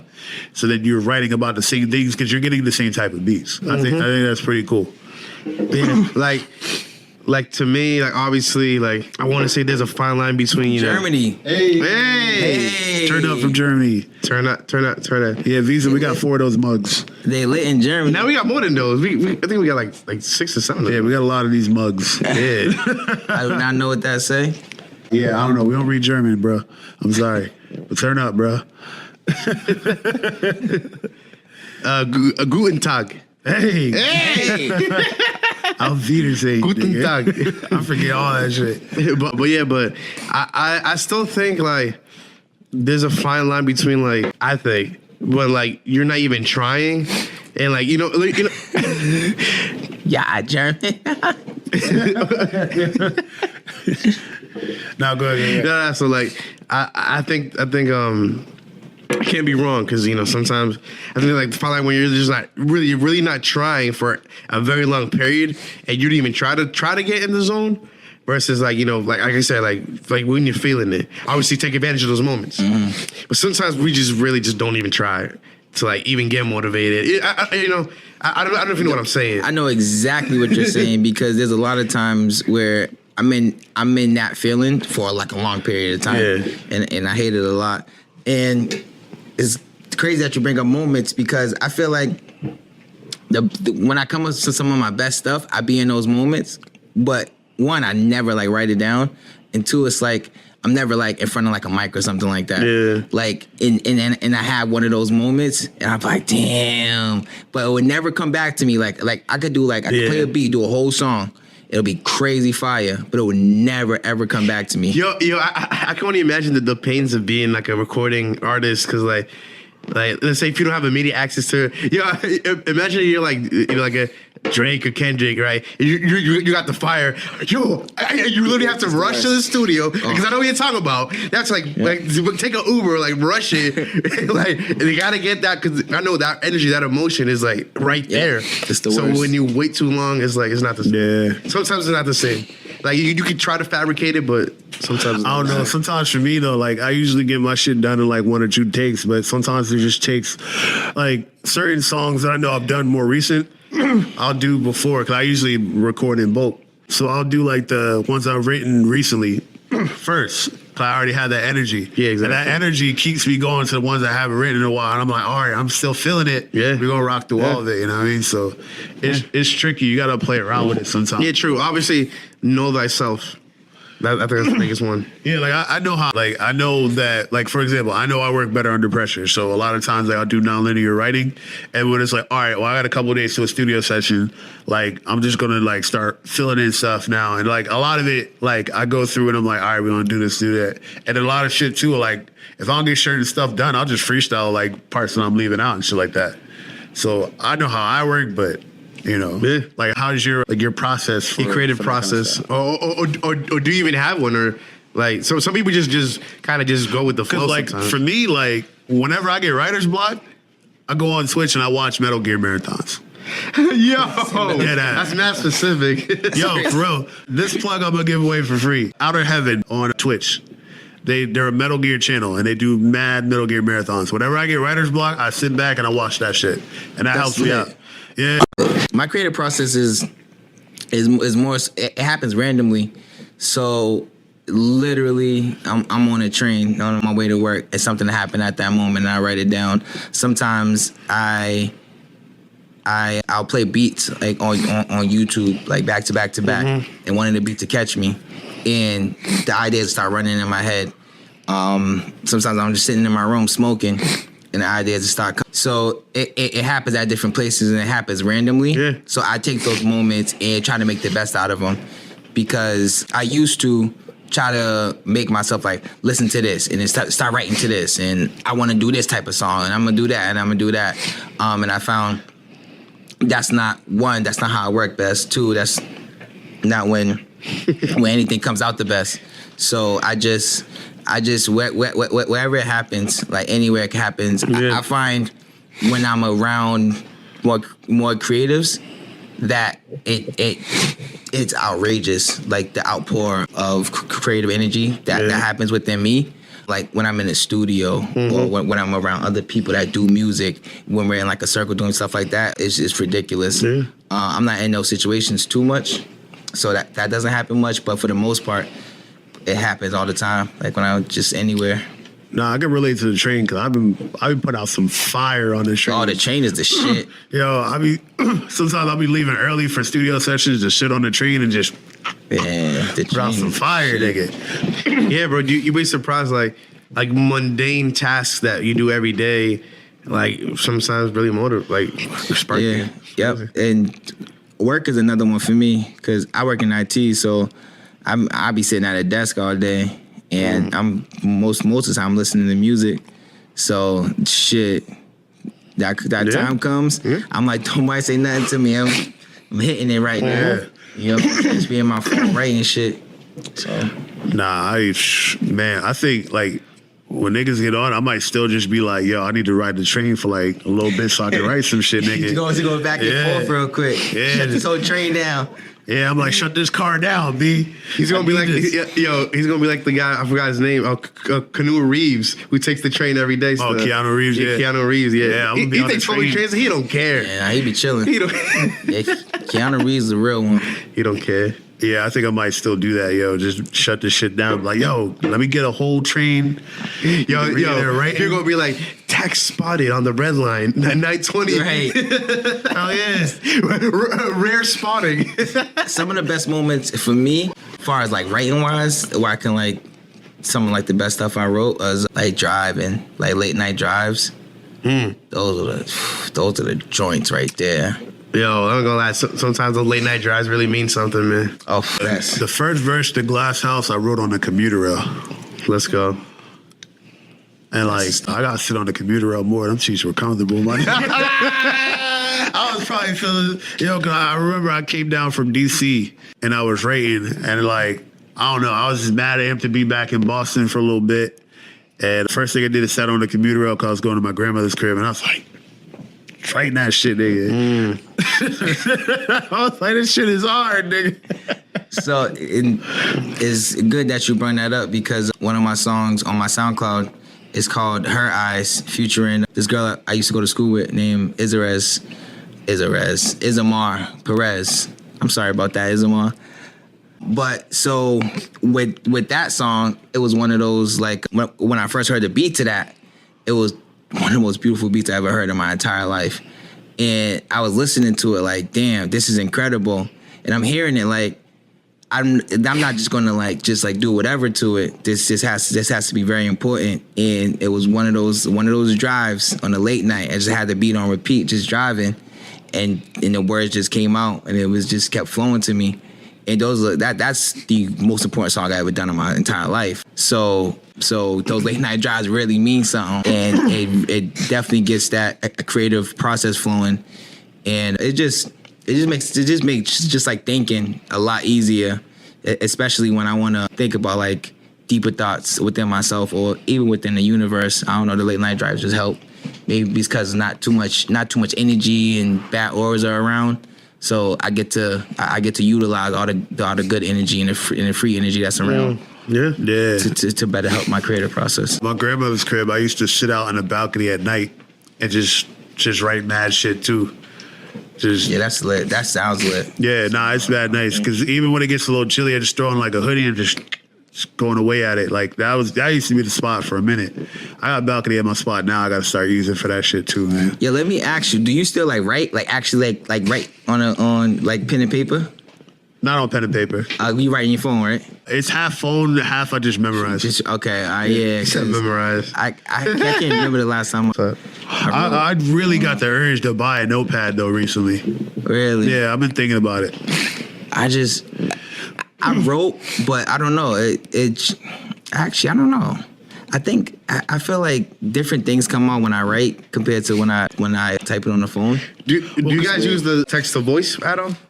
No. I mean, voice to text. No. I write. I probably what I used to do, because the thing is, like with me, voice memos, yeah, because a lot of times like I would do a lot of walking, and when I walk, I'll freestyle and shit, and like I'm not like the best I'm not as good as I used to be, but I'll come up with like a couple bars and some shit, and I'm like, yo, I need to write this down, and for a while I was like in a weird position where I couldn't, and I would forget mad shit, so now I was like, all right, I'll do voice memos, and then now like like I'll freestyle some shit, and I'm like, yo, I don't care, I gotta fucking write this shit down real quick. Yeah. So the voice memo thing I wanted to start doing, because what I like to do a lot is like catch flows, different like cadences and melodies and stuff like that. Yeah. So writing that stuff down can be really difficult, maybe close to impossible. So the voice memos help a lot with that. Yeah. Because you can just, do the melodies when you're recording your voice and stuff like that. Do the way you want to do the flow. But I can still use it now. I just never do. I do stupid shit. I just realized that. I tell myself that I need to do something and I still don't do it, but shit. That's one of my bad habits actually. Is like I tell myself I need to finish songs and I never do it. But I'll tell myself that every single day. And I still never do it. Yeah. Nah, I feel you, man. I got like a ton of like unfinished beats, man, that are just sitting. Shit, me too, nigga. I have countless amounts of those. That just comes with being a producer. Beats and I have songs. That's just producing shit. If you finished all your beats, you're not producing, man. That's just how it is. Yo, nah. Like Ninth Wonder has unfinished beats. Like there's no producer that has all their beats finished. They're just not producing anymore. Yeah, that would be crazy. Yeah. But last time I did voice memo, I think was like for Brink, because I had to remember the flow. Okay. Like I don't know if you heard it on TC2. That is it on a full one? It's on the full one. Yeah, no. Where I sampled the Chrono Trigger. No, I did hear that, but you sent it to me on the side. I didn't hear no. Nah, but the flow, like I had to catch it because it's like Ben and Maze, Odie Meadow shining through the shade, got the money slate and Johnny Cage. You know what I mean? Like just that flow. I was like, if I didn't like voice memo that shit, I would have never remembered it. Like especially reading it. Oh, when I got it. Yeah, right, it's super difficult. There's another one I wish I voice memoed with the actually. beat. So like sometimes if I write something and I do it a lot, I'll always have it as soon as I hear the beat. But sometimes I'll hear something, write something to it, and like never go back to it. So when I finally go back to it like a year later, I was like, damn, what flow was I using? It's so hard to like get it and catch it. Yeah, but voice memos are coming clutch. I ain't gonna front. Yeah, because he has a beat for me that I started writing to, like the beginning bars, like the cadence. Like I started a certain way and then I slightly changed the timing for the cadence for it. And I'm like, yo, I really should voice memo that, but I literally repeat that every day. So I think I got it. Like I say that every fucking day, nigga. The hardest thing for me is starting a verse. I have subs that's like the first bar is just like, damn, what do I do? And that's why that creative process is so important to me. Right. Because instead of focusing so hard on like starting that verse, it just comes out. And but before like starting the verse, when I used to like sit down and be like, I want to write this, I'm gonna write that. Start verse is like the hardest part. Yeah. Do hooks usually come first for you or verses? Verses. I'm super bad at hooks. I don't even know if I even do a hook. If I do a hook, it just like came, and usually it sounds like a verse. Yeah, like usually my hooks are like very, like it's not like the same thing over and over again. Right. It's like it probably has like a bar in there. Or something like that, just because that's just the way I think when it comes to certain things. But like usually my hooks are not like catchy, for the most part, because I'm not like really a hook person. And if it does have like a crazy hook, it's a hook that was already on the beat. Yeah. Nah, I don't know where my hook shit went. No, I think I'm pretty good at hooks. Because like you said, like I usually try to throw a bar in there or something like that. Yeah. But like I definitely always want to throw a bar. I want to throw like a bar because it's the hook. You got to hook people in. So like you got to throw like a quick bar in there so niggas know like, oh, okay. Right. Yeah. You know what I mean? Jab him in the face real quick. Yeah, because they think the hook's always soft. Like, nah, just hit them with something real quick. Unless your hooks, yeah. For some little variation. Yeah. Otherwise, hit him in the face. So, do you have any music for us today? Yeah, I got a couple of joints. So I got this joint, Her Eyes, Yeah. that I talked about earlier. I got another one called Welcome to America that I did with my man JQ. Shout out my man JQ. I work with him a lot on a couple of things actually. That's my guy. Yeah, we have a couple of things, we actually doing something tomorrow. I I think it's in Lawrence. I'm not even gonna try to like say the place, and I don't want to get it wrong. Is it El like Taller? Is it what? El Taller. Nah, I can let you know. It's a place where niggas can smoke in there and some more Really? shit. Yeah, it's just lit. This sounds fire. Yeah, it's definitely shit. Sounds fire. I think last time niggas was in there, it was smoked out. Even if you didn't smoke, you was still high. Yeah. For real. The contact high was that real? No, it was real. Wow. DJ Chubby Chub. Really? Yes. Is it on his Instagram? Ward 6 Social Club in Lawrence. There we go. Ward 6 Social Club in Lawrence. 9 to 2 a.m. $15. Smoke friendly. Hey. Let me see. Yeah, I got you. Oh, shit. No, my phone button. Oh, well. I Fuck super it. quick. We're going to go handheld for a second. Oh, but I go by the name of Tax. Right here's my man Brave. yeah, that's what's up, bro. Yeah. It's been on him for a minute, Boo Cash.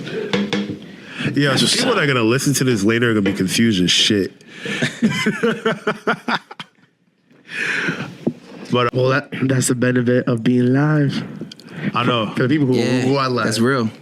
So, tell us about your song, Welcome to America.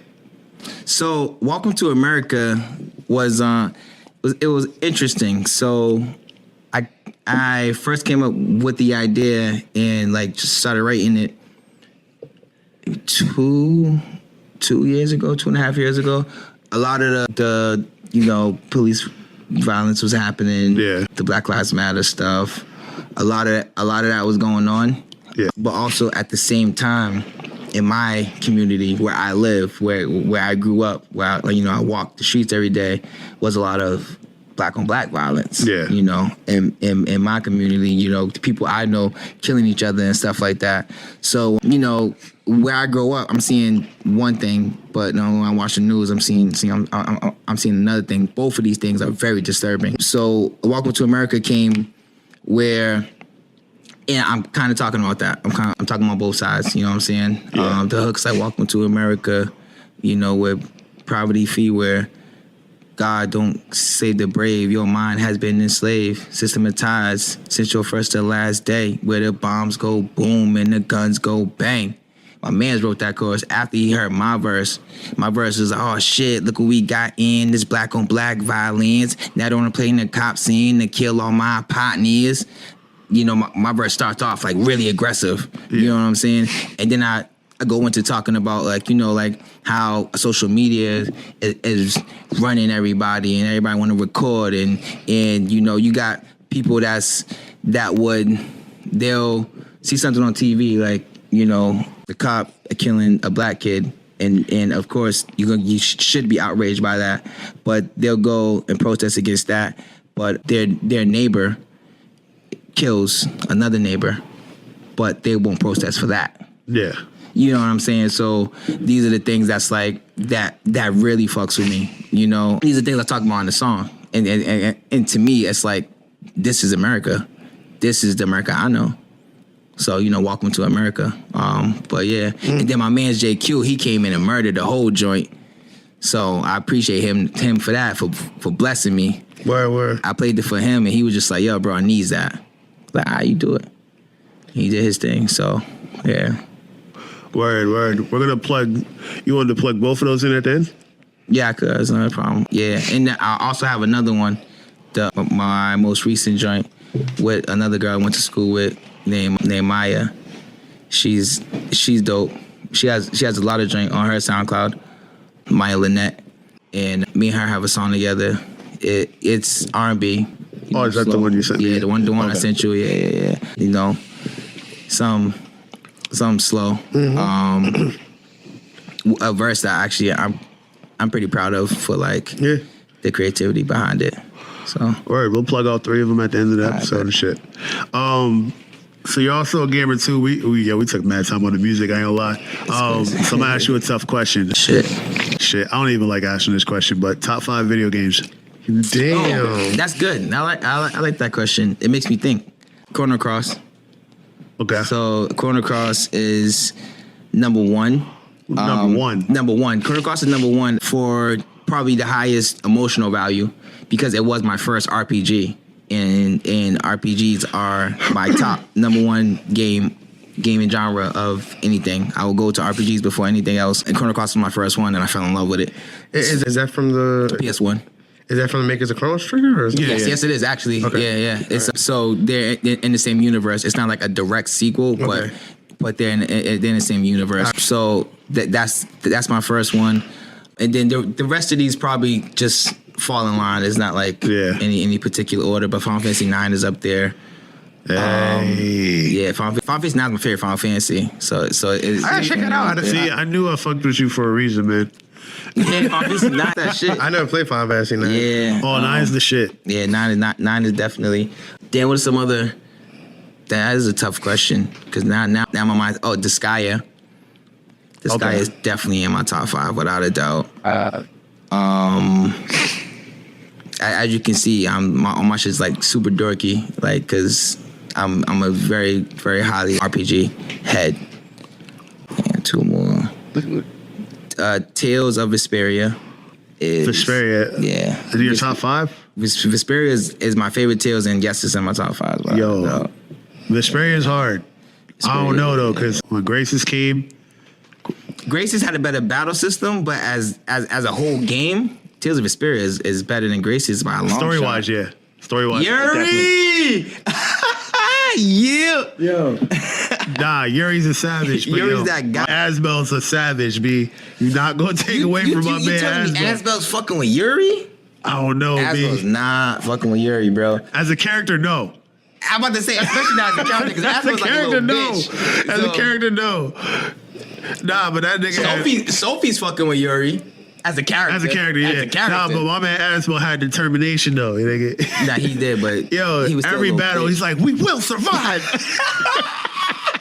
He's telling niggas straight up. He's like, we will, nigga. That means he was expecting to get his ass whooped. Nah, he was straight up, nigga. He was telling niggas straight up. That was the first time. I just want to get this off before you get your last game, but like that Tales like the first time I literally lost my mind, like getting a mean combo. Like my brother was watching me play, and I had like this mean like 120 hit combo mid game, and I was like, oh.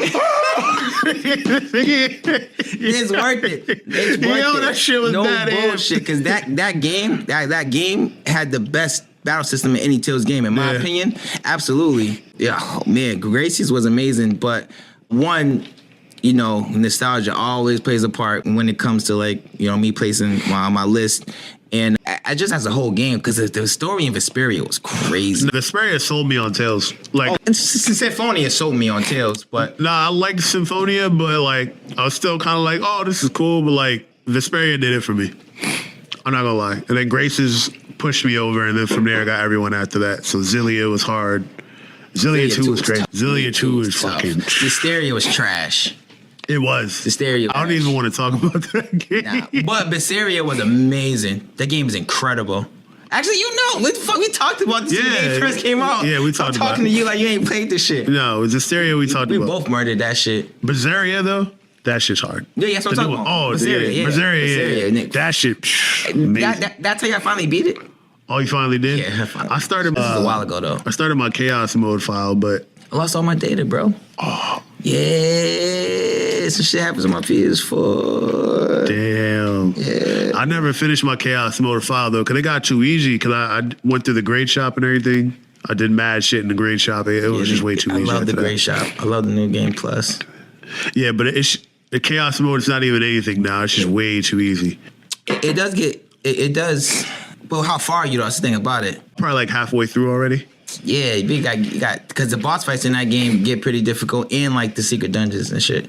I mean, the first run, yeah. The first run, yeah. No, but play that on Chaos mode, even with like all the equipment. And I'm gonna fuck them niggas up, bro. I want to see this. I'm gonna boot that shit back up now, nigga. Fuck these niggas up, bro. Yeah, I would have been booted Tails back up, but all my stuff is gone. All my Persona shit is gone. Like I lost Final Fantasy 15, all that shit. All my shit is gone, bro. I still didn't finish 15. 15 was so good. 15 was good. Yo, nah, I power leveled. So I was I did too. I was like level 80 in chapter 3. Yep.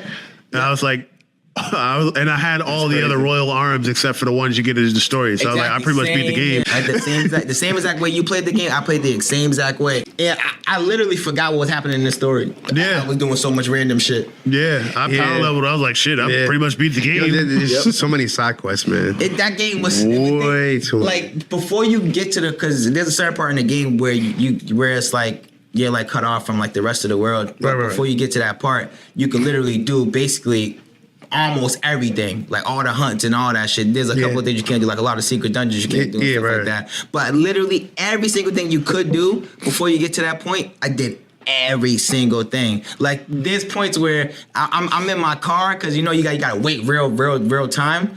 I'm in my car for like 10 minutes going across the map, just playing this dope ass Final Fantasy songs from like old Final Fantasy games. And it was just, to me, those car rides was like some of the best time. I got the rollie car ride.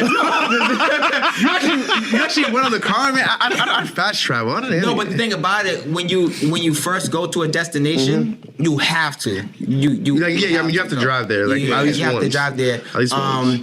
But also, if you're not at a certain point in the game, like you even if you've been there already, you still have to go there manually. Yeah. I was willing to put up with all that shit. Yeah, I be chilling in the whip, bumping the Final Fantasy 9 battle theme real quick. That map music though. Yeah. The world map music in that game was incredible. There's mad music they left out though. Was incredible. Period. There's mad music from 10 they left out though that had me upset. Yeah, I never beat it, man. True. What up, boy? I didn't beat. That's my man, Brave. That's Jeremy. My brother beat it though. He did everything, like even the last dungeon, or like. In what? In Final Fantasy 15, he did everything. 15? Everything. Even like the last secret dungeon where like I forgot. It's like I think it's like 100 levels or something. So like that. I did that one. Yep. I did that one. I was like, yo, I didn't know that. One of the greatest dungeons in that game is the one that has the red giants.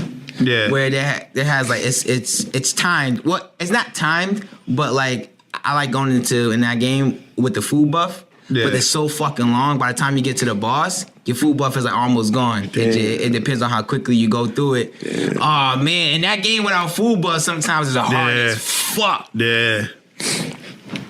Shit's fucking. What's that? Hold on, what we got here? The story. So I watched everything that had to do with that game. So I watched the Kingsglaive. I seen Brotherhood. Oh, I didn't see any of that. Yeah, I watched everything. Like I'm a super Final Fantasy head. Final Fantasy is my favorite like series of all time. Damn. So hell yeah. So I watched everything. The movie is really fucking good. I gotta go see it. And the anime is really good too. Yeah, I gotta see it. Is that shit on Netflix or something? It's on the PS4. Both. Yeah, buy that shit though. The anime, I don't think so. I think they released it for free. The movie, you still might have to buy. I ain't trying to buy that shit, fam. I'm gonna lie to you. Niggas, I ain't trying. About to Google that shit real quick. That's easy. That's easy work. Now, it's good though. It's really good. Yeah. It's way better than, actually, Final Fantasy have been doing good movies since Spirits Within, but. Yeah, I mean that was just a. We're not even gonna talk. I didn't want to. I forgot about that shit. I ain't gonna lie to you. I wanted to go back to watch it, but I was like, before I do that, let me look at some reviews and see what people like saying about it. Then it was just like, nope, just don't do it because it was just that bad. Like it was like so loosely based on Final Fantasy, like you would have to like really delve deep into it to understand why it even had Final Fantasy in it.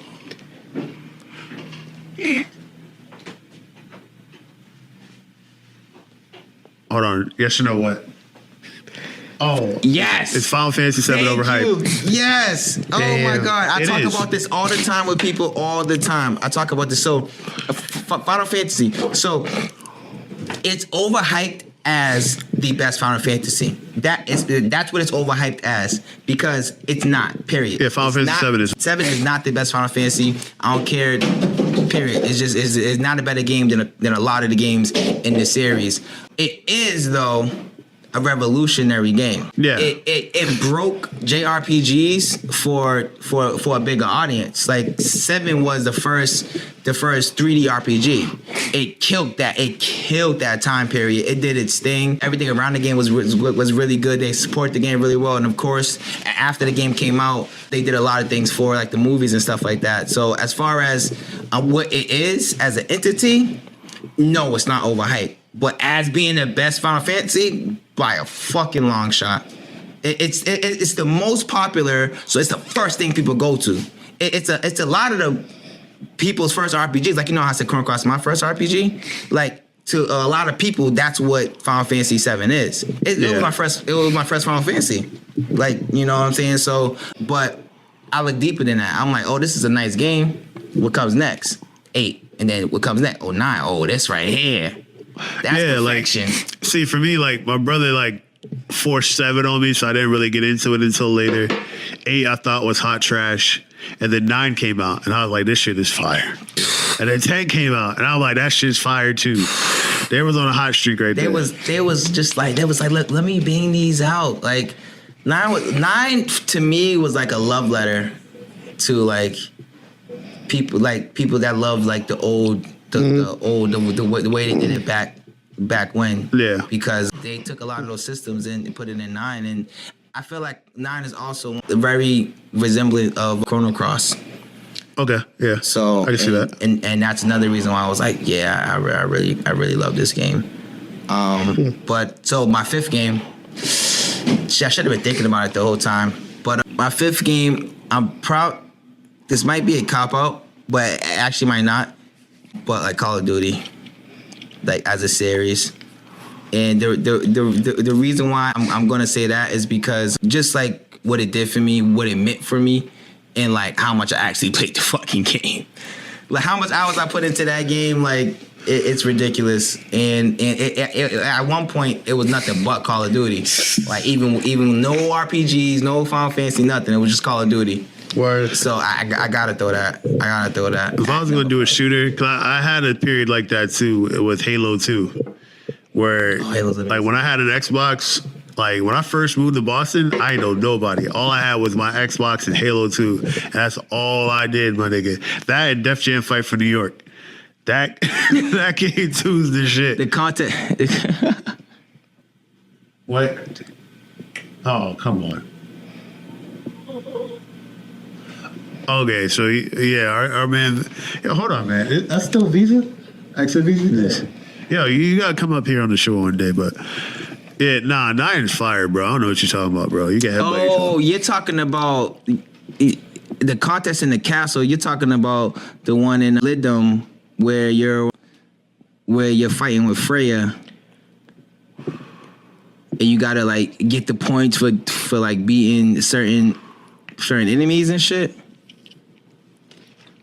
Because if you get killed during there, you could die during that part and not get a game over. Well, at least on the last boss. Oh yeah, I remember that when they let the beast all in there. Freya's a beast. Nah, I can understand Call of Duty because like Modern Warfare 2 is my favorite Call of Duty, and that was a magical time in Call of Duty. Well, Modern Warfare 1 and 2 was like a very magical time. Yeah. Like between 1 and 2, I think World at War came out around then too. Well, World at War was my introduction into. So it wasn't my introduction. So COD 4 was my introduction, but I didn't really play that game that hard. Yeah. World at War was like literally I got max prestige. I played that shit every day. That was my Call of Duty. So that was my introduction. Not my favorite because I probably had to get out to Black Ops 2 because I was just fucking pure nasty in that game. But World at War was an incredible game. It copied a lot of what COD 4 did, which is like the entire game, but it's still a very good game. Okay. But yeah, Call of Duty it was a time, and I have to put it up there just because of how much time I just gave to that game. There we go. Gave to that series. All right. What are you playing right now? Right now, Final Fantasy 9. It came out for the PS4. Actually, it came out on my birthday, which is crazy. Oh shit! Happy belated. Oh, wait, did I wish you a happy birthday? Yeah, you did. Okay, yeah. You did. Happy birthday, bro. I appreciate it. That was September 19th. It came out.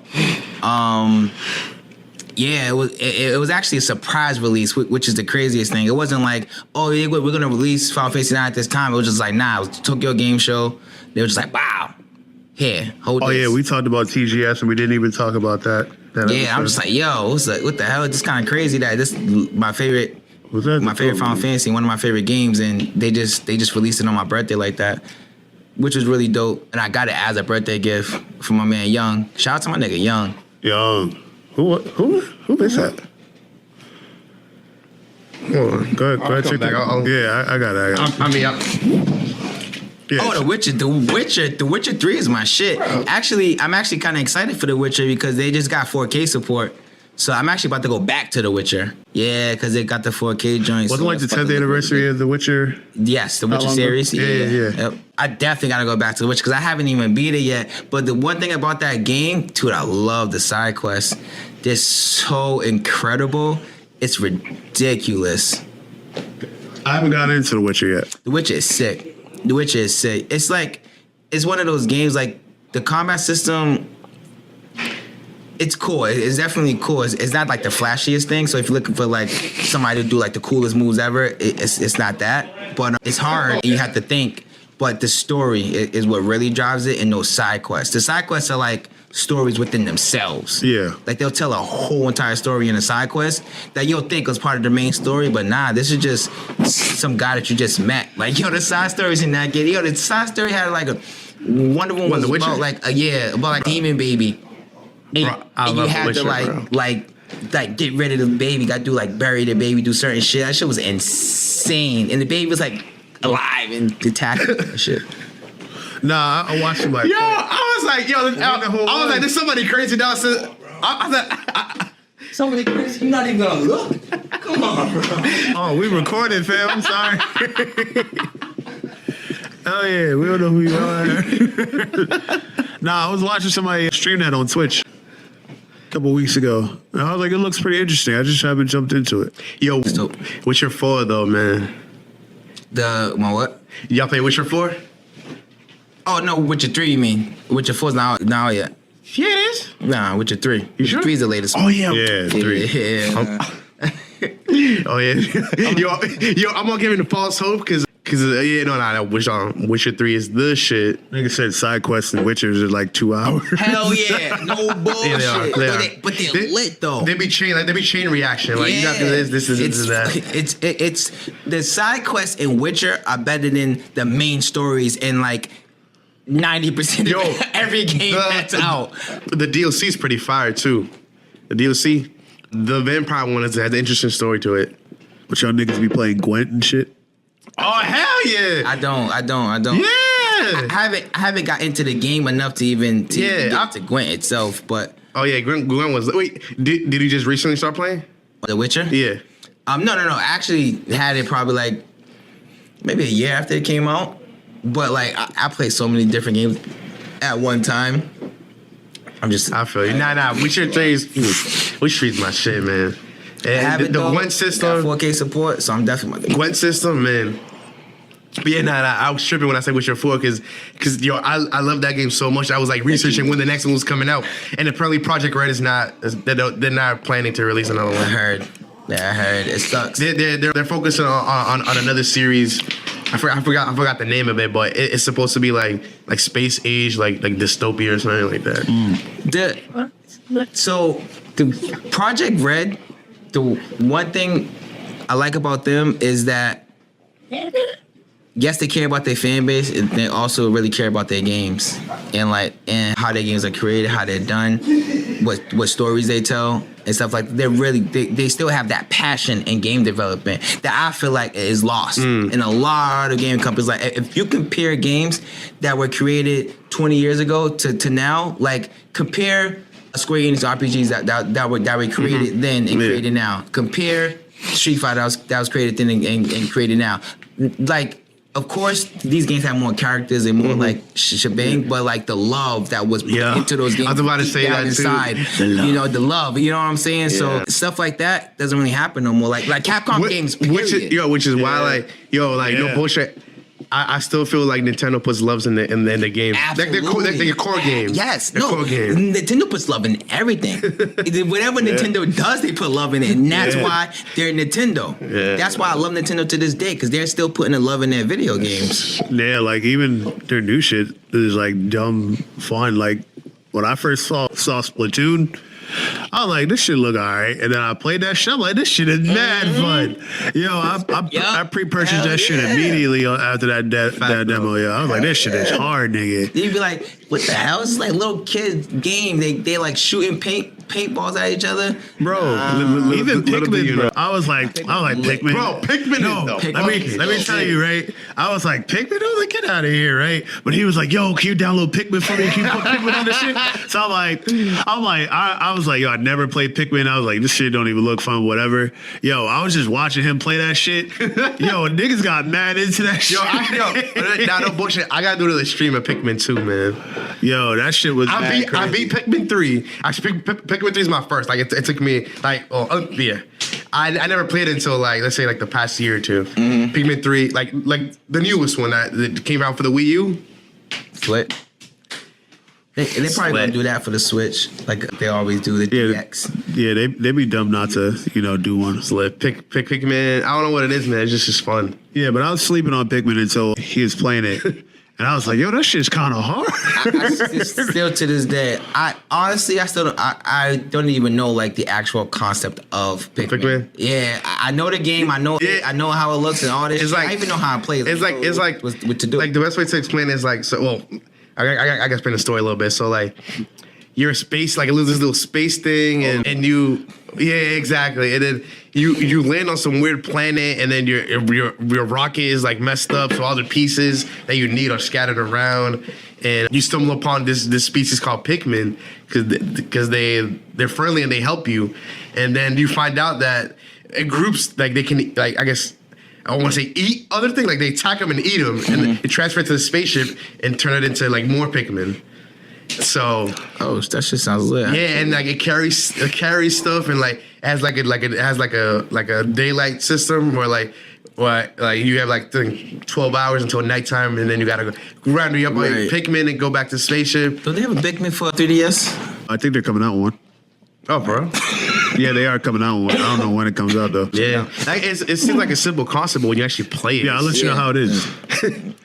Yeah, I'm gonna play it.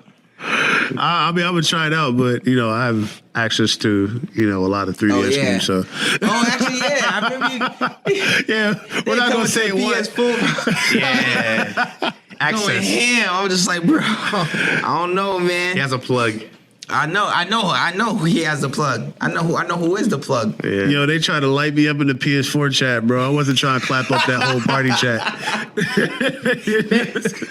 They just trying to clap me up in the party chat on PSN. Party chat. That shit was hilarious. Yo, the party chats be lit though. Yo, I just want to do one stream of just a party chat with like Young and everybody else. I be trying to tell niggas. Yo, it be so crazy. So we have a mutual friend. And goes by the name of Young, right? So, this dude is so wild that I have to warn people. I be like, yo, about to be in a party, man. He don't give a fuck. Like, it don't matter. He don't know you, but he will kill your shit. So let me warn you beforehand. And we having a party, but like 9 times out of 10, it's just cool. And everybody just laughing and shit. But it's hilarious, yo. Hell yeah. Like, that's another nigga that he just needs to be, he needs to stream on Twitch more, yo. Because I think it's hilarious. I think it's hilarious, bro. Yeah, he buying the equipment and shit. He's trying. I tell that nigga all the time, like, bro. Yeah, get a capture card and a fucking. Yeah, he's trying to, definitely. And a camera, it's a wrap. That nigga's hilarious, bro. Like, we get it in, but like, I want to get him up here for once. Yeah, that's why we do that. That shit's gonna be hilarious. He a fool. It'd be crazy. It'd be hard getting him up here. Yeah, the schedule's like the schedule's crazy, but that shit, I don't know. We might have that nigga call in or something. Yeah, that shit's hilarious, nigga. Right now. He'll wild out. We probably have to cut that shit out. He say so much dumb shit. Yo, that nigga doesn't care, bro. That nigga's so fucking hilarious. It's my dog, though. You know what's crazy? I have like a couple bars in my song about him. Yeah. Yeah, but I had to throw that in there. 'Cause that's my dog. That's like probably one of my best friends, and yeah, I definitely had to throw some bars in there for that nigga. He always hold me down. Shit, that's lit. Nah, I forget what this nigga said one time we was in the party chat. I think I was playing Tails, and he said some shit that had me and Hugh crying. Yo, he always saying some shit that had niggas crying, dog. And we be crying for a minute, too. Yeah. We don't, it was a gay bar.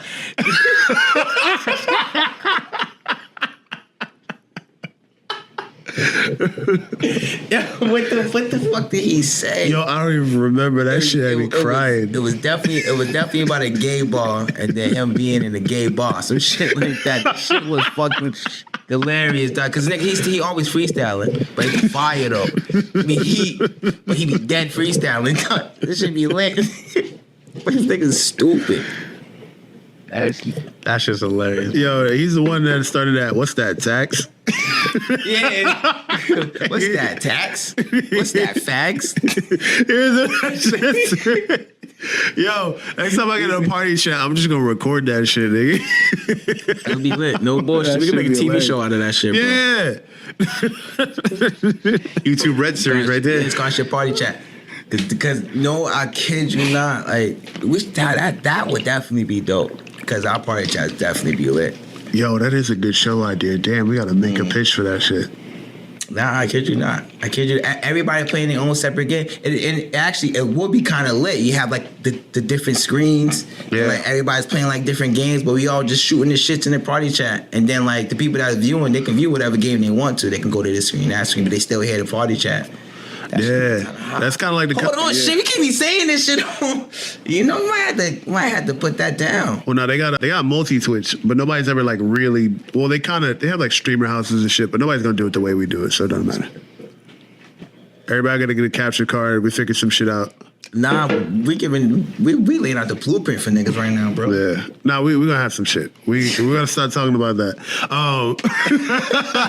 That's facts. Really quick though, is there anything you want to leave the viewers and the listeners with? We give you a chance to just talk your shit. Anything you want to talk about? Anything you want to say? Just be happy. Just live life. Spread more love in the world, please. Facts. Like that's just what we need. I feel like yo, I gotta stop what I'm saying, cause my man's in the chat just said fuck cheating hoes. Yeah, that's and real. I respect it. Absolutely, without a doubt. So yeah, number one, fuck cheating hoes. Damn. Two, just spread the love. Even to cheating hoes, like, you know, the whole cheating hoes need love too. Like everybody needs love, no matter what. I just want there to spread love, no hate. There's too much hate in this world already. People hate for no reason. We need to love for no reason and love for a reason. Either way. So yeah, that's it for the most part. That's how I want to end my shit. All right, so we got Her Eyes, Welcome to America, and what was that third song called? The third song is called FSG. FSG? What does it stand for? It stands for Feel So Good. Okay. So I remember that, but for the listeners, they need to. Yeah, you know FSG. what I mean? If you want to know what FSG stands for, I just told you. But just listen to the song. You'll realize what it stands for. So we're gonna plug that in the audio at the end, because I know our listeners on Twitch aren't gonna get the full experience right now. Because I'm streaming on my phone, fam. Sorry. But if you subscribe to Future Perfect on SoundCloud at Official Future Perfect, or you search us on Apple Podcasts. That name's fire, by the way. Thank you. Yeah, that name's crazy. Yeah, I like it. Yeah, we trying out in these streets. Yeah, I know what I do. Yeah, bang. No, and then also on Apple Podcasts, Future 2// Perfect, or backslash is the other way. Future 2/ Perfect. You'll see it by the logo as well.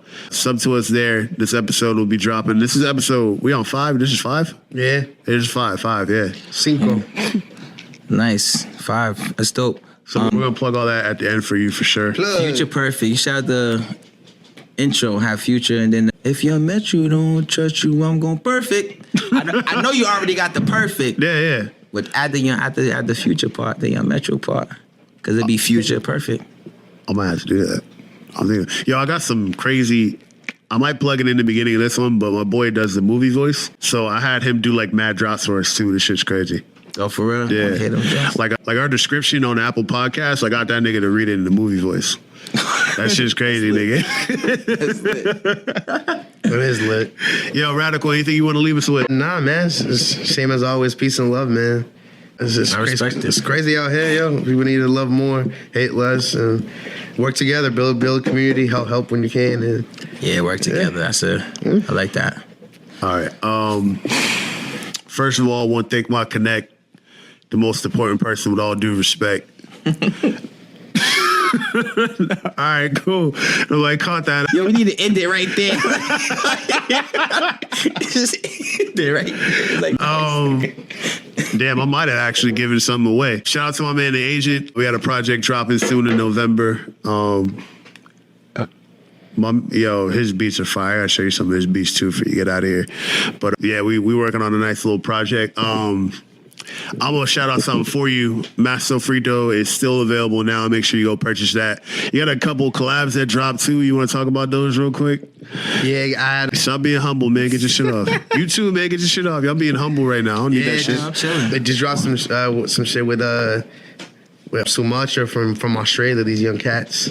Okay. Young producers. Yeah, young producers from Australia. We made a collab beat and shit. That's real dope. Dropped that. Dropped this shit with my homeboy Fran Diego. Ill-ass mix.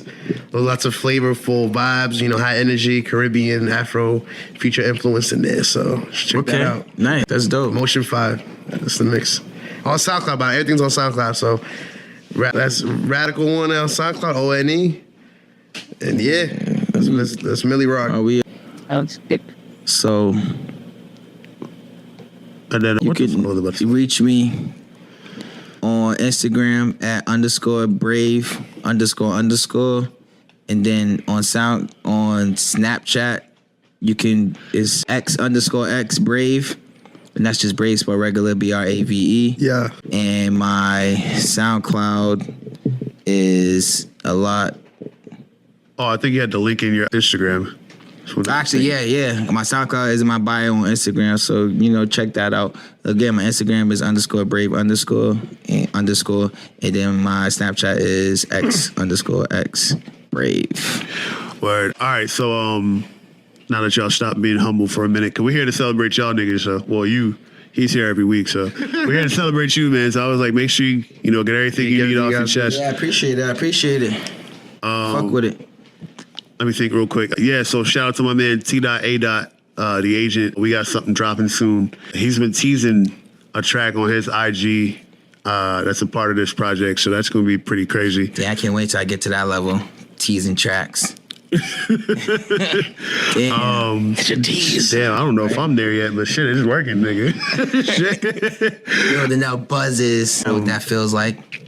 Yo, also, if you're not watching on Twitch right now as we're talking, please subscribe to the Twitch, twitch.tv/officialfutureperfect. Yep. I've been streaming on it a little bit more lately. And then depending on how the reception is with this one, we might do this more often where we live stream as well and answer a few, questions, answer a few live questions and stuff like that. Futureperfect.blog, please.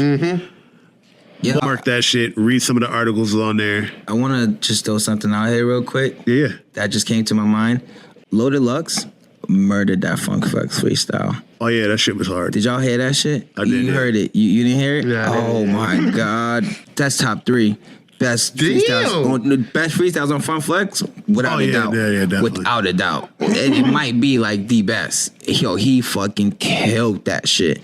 The bars was like out of his world. You gotta watch the video probably like 10 times just to like really dissect that shit. Yo, this shit great. Yeah, Lux is a monster. Yeah, I gotta check it out. Yeah, Lux, like, he moved to another tier. For me, from that freestyle, he moved to another tier. I gotta check that out. Yeah, Lux is, yeah. Yeah, we'll watch that afterwards. I wish I brought that up earlier. You could tell about that.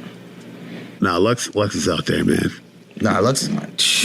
Lux is my favorite battle rapper. All right, really quick. Top 5 battle rappers. Oh shit! Why you doing this now? Do this. Damn. So we can close out. We can close out. No particular order. So of course, Mook's is just gonna be there because he introduced me to the thing. Lux, I fuck with K Shine hard. I like Sue Surf and Charlie. I used to fuck with Charlie hard, but he fell off. He fell off a lot for me, and that kind of fuck with me. But one of the people that's coming up that's hungry that I like is Chess. Oh, Chess, yeah. Chess is, I love TikTok. I love Chess. Chess, yeah. I'm choking on what I'm trying to say right now. But Chess is that nigga. That nigga. That nigga said, you ever had to cut it too late to make a bowl out of it, nigga? Did. That nigga be talking that pain, nigga. Yeah. That's why I fucks with him. T-Top too, yeah. Used to talk that pain too. Well, yeah, T-Top's cool, but I think Chess more hungry. Yeah. I think T-Top now. I think after he battled Surf, he really Surf is just like, nigga, you rap about the same shit, nigga. Which I mean, like, everybody raps about the same shit, we but know you struggling. that nigga struggles. Everybody knows you sell crack to your mom and shit, nigga. We know, nigga. Nah, but I fuck with T-Top too. Damn, man, I want to ask you about Summer Madness, but I probably shouldn't. Did you see Summer Madness? Nah, recent one? Yeah, 6? Nah. Okay. Footage didn't release yet either, though. I'm about to say that's crazy. I'm about to say I'll be on my shit. I haven't been on battle rap as heavy as I used to be, but Summer Madness I'm always on. They had a pay-per-view. I was watching some of the leaks and stuff like that. My battle rap groups was on that shit, but I fell off. Battle rap groups on Facebook would be the littiest, bro. Yeah, I gotta join some. So they live fun. They be posting the funniest shit in there. Oh, what up, Jay? They used to be way wilder. For real. Unbiased and yeah. Yeah, we know what happened with him. Angry Fan, they used to be Angry Fan is crazy too. Angry Fan and Unbiased, they used to be fucking ridiculous. Calm down a lot, but it gets you a lot of insight on battle rappers and shit. Like discussions and stuff, which is dope. Right. That's what I want actually. If anybody could plug me in on some Facebook groups about video games and music, please, because that shit might be lit. Yeah. Oh, thank you for the idea. Actually, we have a Facebook page. We should make a Facebook group. Oh, that'd be lit. Yeah, because I wish my Facebook was filled with video games, battle rap, and music. Yeah, that's pretty. I would live on my Facebook app, but now it's just full of bullshit. Yeah, that's a good idea. Let's make a Facebook group for that then. Yeah, that'd be dope. Fuck it. Let me know because I'm in there. All right, so let me finish the plugging. So futureperfect.blog, we recently had a good think piece up on my man Swan Beats on about XXX Tentacion that's been getting pretty good response. So I think it's really good considering we just started the blog last week. So other than that, like I said, subscribe to us on Twitch. Well, follow us on Twitch. Can't sub yet. And then the Apple Podcast, please. everywhere you can think of at official Future Perfect. Facebook, Instagram. Do it now. All that other shit. Just do it, yo. Follow up with niggas. Follow my man Brave. Follow my man Radical One. Yeah. Send your thoughts and prayers to that nigga sick. And I think that's it. If you were watching live, catch you guys next week for a live show. We might be streaming some Fortnite later. And thank you for watching live, by the way. Appreciate that. If you are listening to this not the day we record it, then you're going to hear the sounds of Brave right after this. So once again, this has been an episode of Future Perfect. Let me take us out real quick. Perfect. And we out.